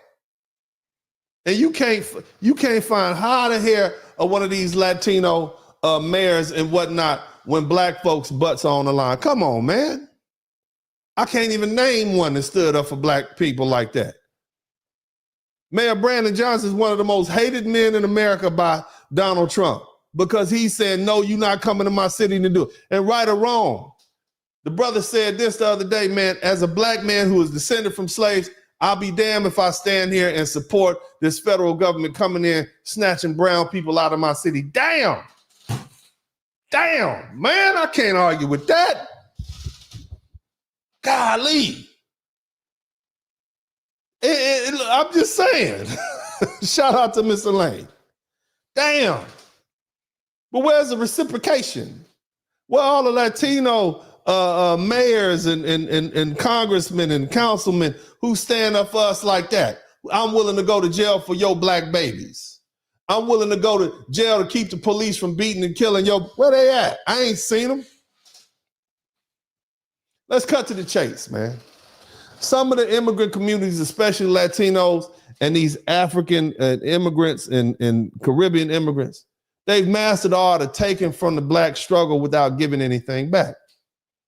Worse, they often perpetuate the very same anti-black American stereotypes that have been weaponized against us for centuries, hundreds of years. And the false equivalencies they draw between their challenges, you know, that they had to deal with as immigrants and coming from the countries that they came. You can go back. You can't compare that to the systematic oppression that black Americans have had to endure. Not only you insult our history, but you actively undermine our fight for justice. Come on, man. Many of these immigrant folks arrive in the United States carrying deep-seated anti-black prejudices from their home countries, where African ancestry and black skin and darker skin is stigmatized and dehumanized. They avoid our black neighbors. They avoid, they exclude black people from social spaces. They perpetuate narratives about crimes and laziness, and they want to align with the white supremacist propaganda. These biases aren't just microaggressions. They're active forms of discrimination, and they make workplaces, they make schools, they make communities, hell, they make prisons hostile for black people. Immigrant communities hijack our language, they hijack our tactics and our symbolism of black civil rights, and they fight to fight their own battles, and then they ignore the distinct entrenched suppression that black Americans have had to face for centuries. They chant our slogans, no justice, no peace. They mimic our activism, but they refuse to acknowledge the blood, sweat, and tears of our ancestors that they shed to pave the way. They use our progress as a springboard for their own causes, and they leave us out here to fend for ourselves. So, you know, cities like LA, you got immigrants communities. They've systematically displaced black neighborhoods, and they were trying to do that to Chicago, weren't they? Shout out to Chicago. They were trying to do that to Chi-Town. Chi-Town stood on business and said, hell with what this mayor talking about. We're going to turn Chicago red. Shout out to all the people in Chicago. They call it the second city, but damn, I met some number one winners from Chicago. Every person I meet from Chicago is number one, as far as I'm concerned. But they tried it. It didn't work. They know better. See, the hypocrisy is glaring when it comes to these immigrant groups, how they borrow from our struggle to gain a foothold in America. And then they perpetuate that anti-black hate and racism in our daily lives. They live in neighborhoods our ancestors built. They use resources we fought to secure, and then they mimic our culture and ostracize us from their spaces. See, it's time to call this out for what it is. It is exploitation. Black Americans have been the backbone of every social justice movement in this country, and we refuse to be erased, disrespected, or used any longer. We will not continue to be stepping stones for groups who refuse to stand with us when it matters the most. We're reclaiming our power and our spaces and our narrative. We've been squeezed out of our own neighborhoods and resources and opportunities by immigrant groups who come in and take over and leave us marginalized in the very spaces we built. Economic competition and cultural classes have turned once thriving Black communities and Black neighborhoods into battlegrounds. We literally have to fight for our place. You got immigrant populations flooding historically Black areas, and Black residents find themselves displaced, priced out, and systematically overlooked. Jobs, housing, opportunities that should be helping our communities are funneled elsewhere and leaving us in the dust. So yeah, they got to go. Because once you get rid of them, it'll be more room and more space for the rest of us, for the ones that are here legally and belong here. Yeah, they got to go. They got to go. For our own self-preservation, they got to go.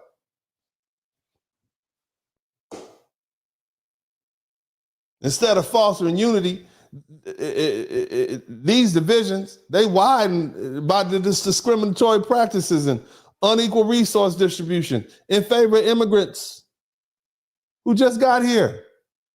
They don't want to get the white man stuff. They want to come get the little crumbs that we have. Come on, man. We fought for that. But you folks are just so kind and generous. Even now, we don't want to see them people hurt. We don't want to see families separated. We've done that before.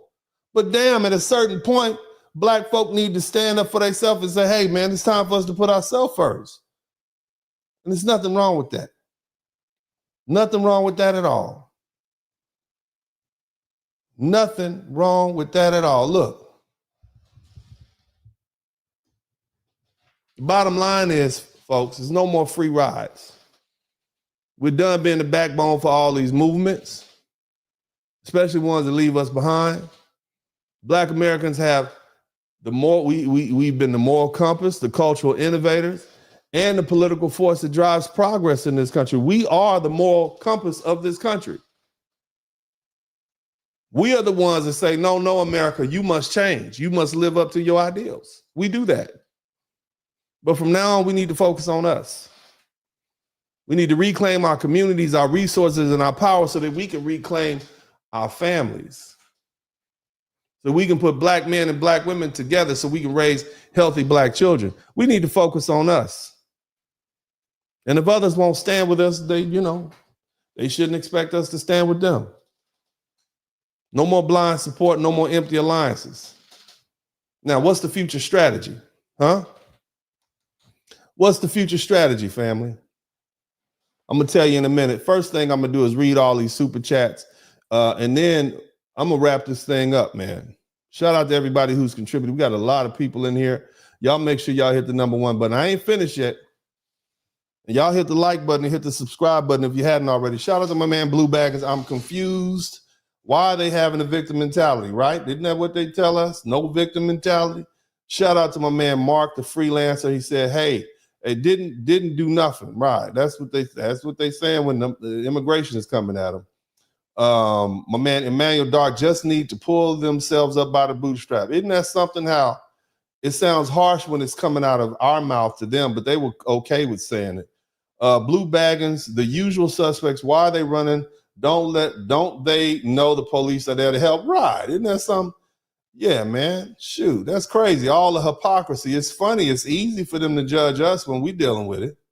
Right? It's easy for them to judge us. Your Excellence, sir. All right, stop, collaborate, and listen. ICE is back with a brand new intention.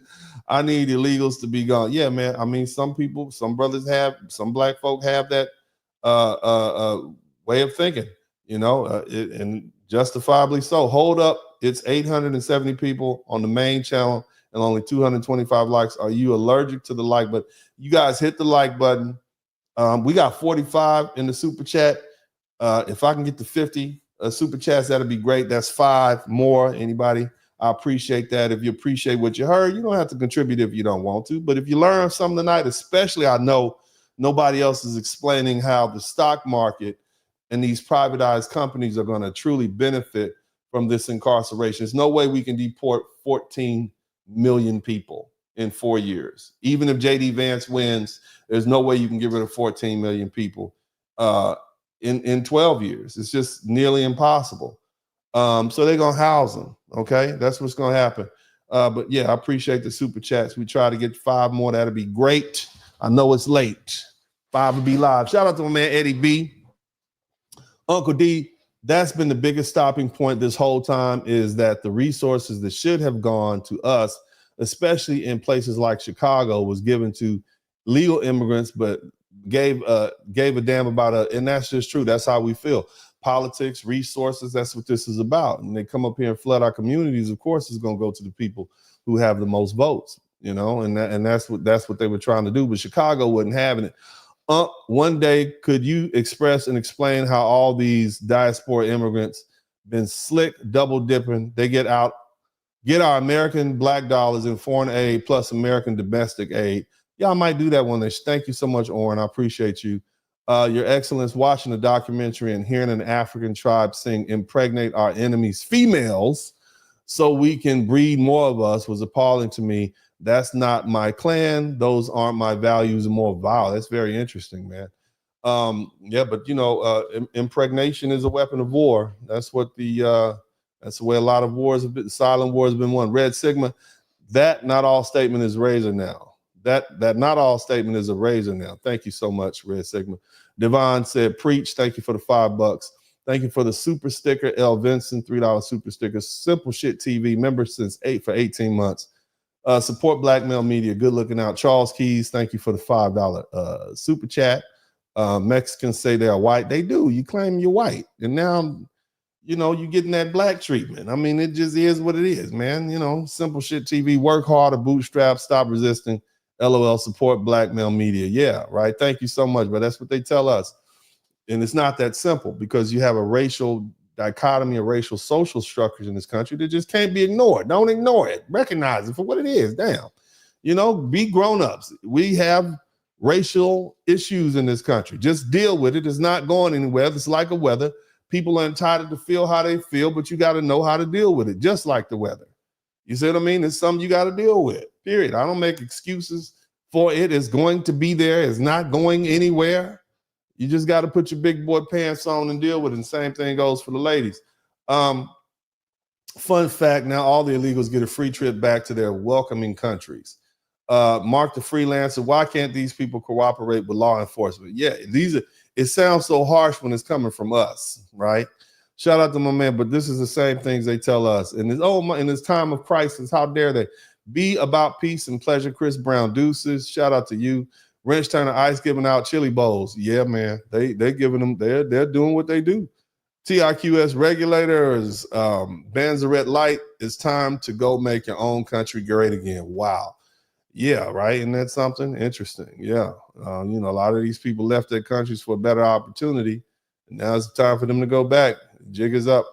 Black saying, we were citizens when they unalived us. It's over them. It's over for those illegals. Right. Isn't that something? John Patton, I am the law. Brother Marcus, SYSBM, they thought that white was right. Right. You know, they voted. Their political motivation had a lot to do with the fact that they wanted to align themselves with, you know, the dominant culture, white society, and white folks said, yeah, go ahead and do it. And they got duped. Remember what George Lopez said? Don't bring, yeah, he says a lot of racist things. And see, like, we don't forget those racist things that have been said about black people. We might not respond to it, but now these same folks are telling us to come help save them from bad decisions that they made, i.e. voting for Donald Trump when they shouldn't have. You see, I voted for him because I benefit from it. I like lower taxes. All those policies benefit me. So it makes sense for me to do it, but it doesn't make sense for you. Vote your interest. Somebody type vote your interest in the chat room. Shout out to Gloria Sabry. Thank you so much for the super sticker. Eddie B, Uncle D, question for you seriously. Since they're illegal immigrants, they can't use the same laws that American citizens have, right? So what they're telling these people is technically incorrect. No, the Constitution provides anybody who is within the territorial bounds of the United States or its territory to be under the Constitution. So you do have the right to due process and against warrantless searches, et cetera, et cetera. But yeah, they're literally telling them to disregard or kind of infringe on the law. That's what they tell them. But that's not what they tell us. They tell us to comply 100%, go with the police, be respectful. They telling them don't even open the door. You see, and that's what I'm trying to look at the hypocrisy. So now the next time somebody tells a black person, oh, well, he should have listened to the police, he should have complied. I want you to remember what all these folk are telling these Latino folk and what Latino folk are telling each other and what Africans are telling each other. These are the same people that look down on us for responding the way we do. This is their first chance to have that red summer that we had back in 1920, when white folks all of a sudden, have a riot and just say enough is enough. We got to get these brown folk out of here. This is that envy and jealousy that we had to deal with, which was caused for our towns to be burned down. So this is America. This is America. This is the same America our forefathers told us about. It's the same America. Cody Marshall, the Latinos forgot FBA, we started civil rights. Well, we're going to remind them. Shout out to Brother Marcus. Getting 100 chickens is not a flex. Right. That was the Hispanic fella that wanted to say, well, immigrants are just better and that we're better and y'all are just jealous of us. How you going to come over here to our country that we made from your country, which is worse than our country, and then tell us you're better than us when you benefit from what we created in our country? Just think about that. You just got here. You didn't put the taxes in. You haven't fought in any wars. Your family and ancestors didn't do that. We did that. That's just disrespectful. I would never go to under somebody else's country and tell them I'm better than them in their country because I've reaped the benefits of their sacrifices. That is just so disrespectful. And people have gotten into the habit of disrespecting the United States and disrespecting the people of the United States. Again, we have issues, we have problems in this country, but don't come to our country disrespecting. I love my country. I love it. I've been a lot of places, but there's nowhere else I would rather live. And I thank God for the opportunities that I have. And you all should be thankful too for the opportunities that we have. You don't have this everywhere. This is truly the greatest nation that has ever existed on this planet. Whether you like it or not, whether it's going your way or not, you still have opportunities that you would never be granted. We have elections. We have roads. Your children don't die as children. You have women don't die at childbirth. I mean, you have first world amenities. Come on, man. You haven't traveled enough if you don't truly appreciate the United States. Our military, we have people who are willing to get out there and fight and die. Look at some of these Arab countries. The minute you show up with some guns and stand in front of these guys, run away. Iraq, Afghanistan, look, they sneaking from behind buildings and stuff. They taking pot shots, but they don't put it out on the line. Shout out to all the military and service personnel, United States Marine Corps. Shout out to my two brothers, both of them members of the United States Marine Corps. Shout out to my uncle, my granddad, and all those folks who went to the Marine Corps and other relatives who Army, Navy, we have to recognize that too. Those people who've sacrificed. So, but anyway, I've got off subject a little bit. My man James said, if these immigrants are delusional, they were never better, and now they are feeling what we're going through. Wear the shoes, right? That's what you're dealing with. Shout out to James. Thank you so much. Cody Marshall, we fought our battles and still fighting them. Yeah, we are, but we taking a seat now. We done. We're not fighting anybody else's battle. Charles Key Sr., she should have married a black man. Well, at this point, I don't think marriage can even save you because you still have to apply for citizenship. And if you came here the wrong way, might get denied. John Patton, they going to use them to build a wall. Prison, at this point, we were talking about the prison industrial complex and how these people are being housed in these prisons, and they're going to be used from cheap labor, which is damn near slave labor, which is allowed under the 13th Amendment of the United States Constitution, which was enacted after slavery, 13th, 14th, and 15th Amendment to finally do away with slavery, and but except for in prisons. So it's going to be very interesting. We'll see how it works out. Alonzo Dunn, all your politicians have stock in private prisons, EECCA. Yeah, IEC. Yeah, they do.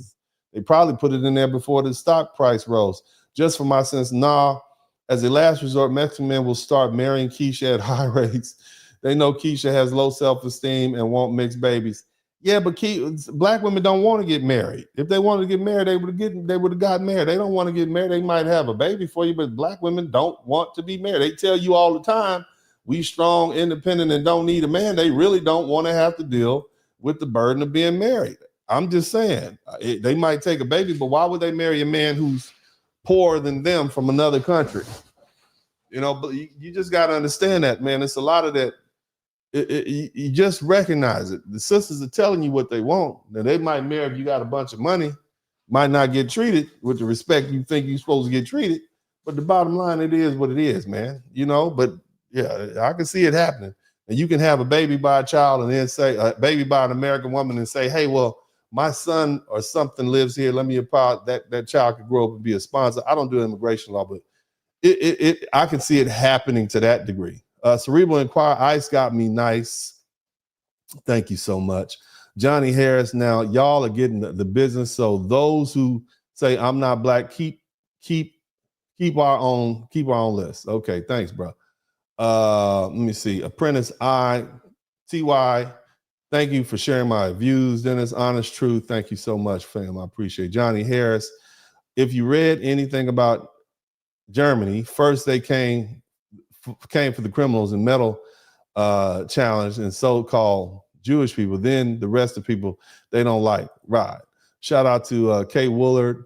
If these immigrants are afraid of their families being split up, then they need to gather their belongings and surrender. Yeah, I mean, that's the harsh truth, you know. Wrench Turner facts, I can count on both hands the number of brothers who make well over $120,000. Tired of you, Dennis the Menace. I got you. I got you nice. Shout out to everybody, man. We had 51 super chats. Woo! Good looking out, man. Appreciate y'all. Johnny Harris. Now, are you still looking down your noses at the FBA now? Right. Yeah, you might want to get some papers. Johnny Harris, stop calling FBA minorities because we ain't minor in SHYT. Miss Elaine, thank you so much for the $20 super sticker. Black Sand, good looking out. Long overdue payment. Much respect to you and your work. Thank you so much, family. MC Recovery. Salute, Dennis. Babyface. Man, don't be telling people my high school nickname, bro. Come on, man. Get out of here. I put your bro Nick in YouTube live video last week. We watched these videos in our men's group at work, me and Nick. Man, shout out to Nick, man. I played football with Nick in Manual Arts. And so MC Recovery, actually, I didn't know y'all worked together. That's pretty cool, man. Small world. So, yeah, man, shout out to South Central Los Angeles, Manual Arts High School, all my homies back there, man, way back in the day. Black Samurai 2025, Black Man's Renaissance. Thank you so much, brother. TIQS, over 1,000 likes on the main channel. Your Excellence. I went to their country, and they did none of that. That's military talk. Yeah, man. Good looking out, brother. I appreciate you. Yeah, shout out to everybody, man. Y'all hit the #1 button. If you haven't subscribed to the channel, make sure you subscribe to the channel, man. We're going to continue on these endeavors. Now, look here. I want to say this, okay? The harsh truth to Black Americans. This is the harsh truth. Or should I say the harsh truth from Black Americans. And we like 3 hours and 30 minutes in, man. I done went on and on. Look, we have been the backbone of this nation as far as its labor force. We're the cultural pioneers. We are the moral compass. And when I say we're the moral compass, what I mean is we're the only group of people who are brought to this country in chains against our will. Yet and still we've sacrificed not only our labor, not only our bodies, but we have fought in every war. The Revolutionary War, before this country was even formed. Okay, the War of 1812 to keep it from being taken back by the British. The Civil War to keep this country united. You understand? We fought in World War I. We fought to liberate Europe. We fought in Korea to fight, push back communism. We fought in World War I to save Europe again and push back this fascist Nazi regime. Hell, we fought in Vietnam because they said, and I'm talking about Black men, we fought in Vietnam because they said this is what will be good for America. We got to fight communism, wherever it is. We did that. That was us. And we did that, and we came back to a country that still barely acknowledged our humanity, much less our rights as citizens. But we did it. And so we've earned the right to be the moral compass of this country. And at the point where you have Black people saying, no, we're going to step back, that means the rest of the country is going to step back. If Black folks stepped up and stepped in front of this freight train called ICE and got out there and started picketing, they would shut it down. They would say, we can't do that. Even Donald Trump with his big bad self.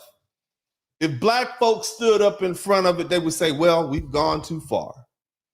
That's the power that we have in this country. No other group has that country. No other group has that power in this country. And we've done it time and time again. We did it for the Japanese. We did it for the Chinese. We did it for Latinos. We did it for Africans. We did it for Caribbeans when they came up here. We did that. And what have we received in return? Exploitation, betrayal, and empty promises. Enough is enough. We done. Somebody type "we done" in the chat room. See, the era of blind loyalty and free handouts and waiting for others to do right by us is over. We're no longer asking. We are taking control of our wealth, our political power, and our cultural legacy. No more of this enriching those who refuse to invest in us. No more delivering election victories to politicians who toss us crumbs and walk away. No. And no more allowing outsiders to dictate how we live, where we work, and what we can achieve. If they don't support us, they don't deserve us. And our strategy is crystal clear. Keep Black dollars in Black hands. We don't need DEI. We got ourselves.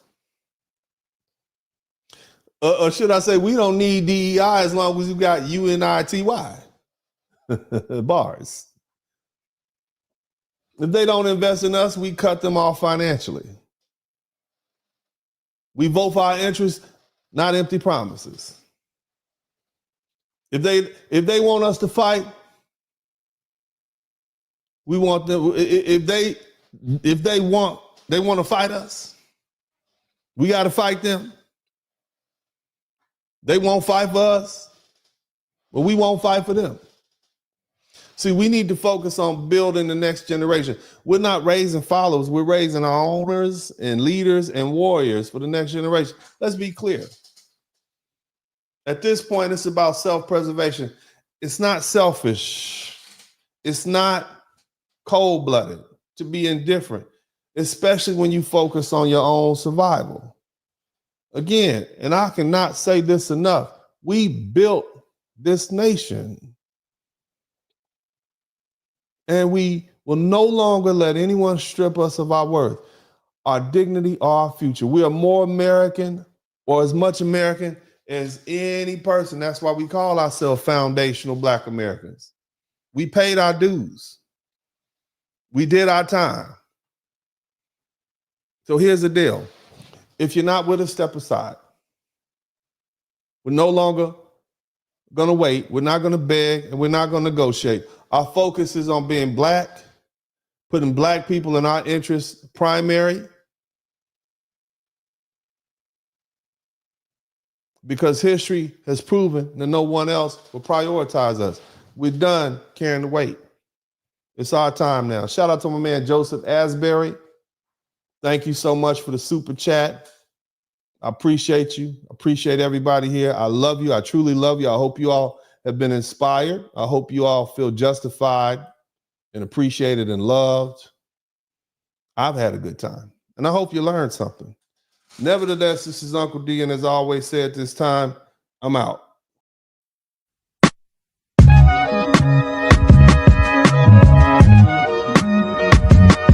Dennis Burley Podcast. Hit the like button, subscribe.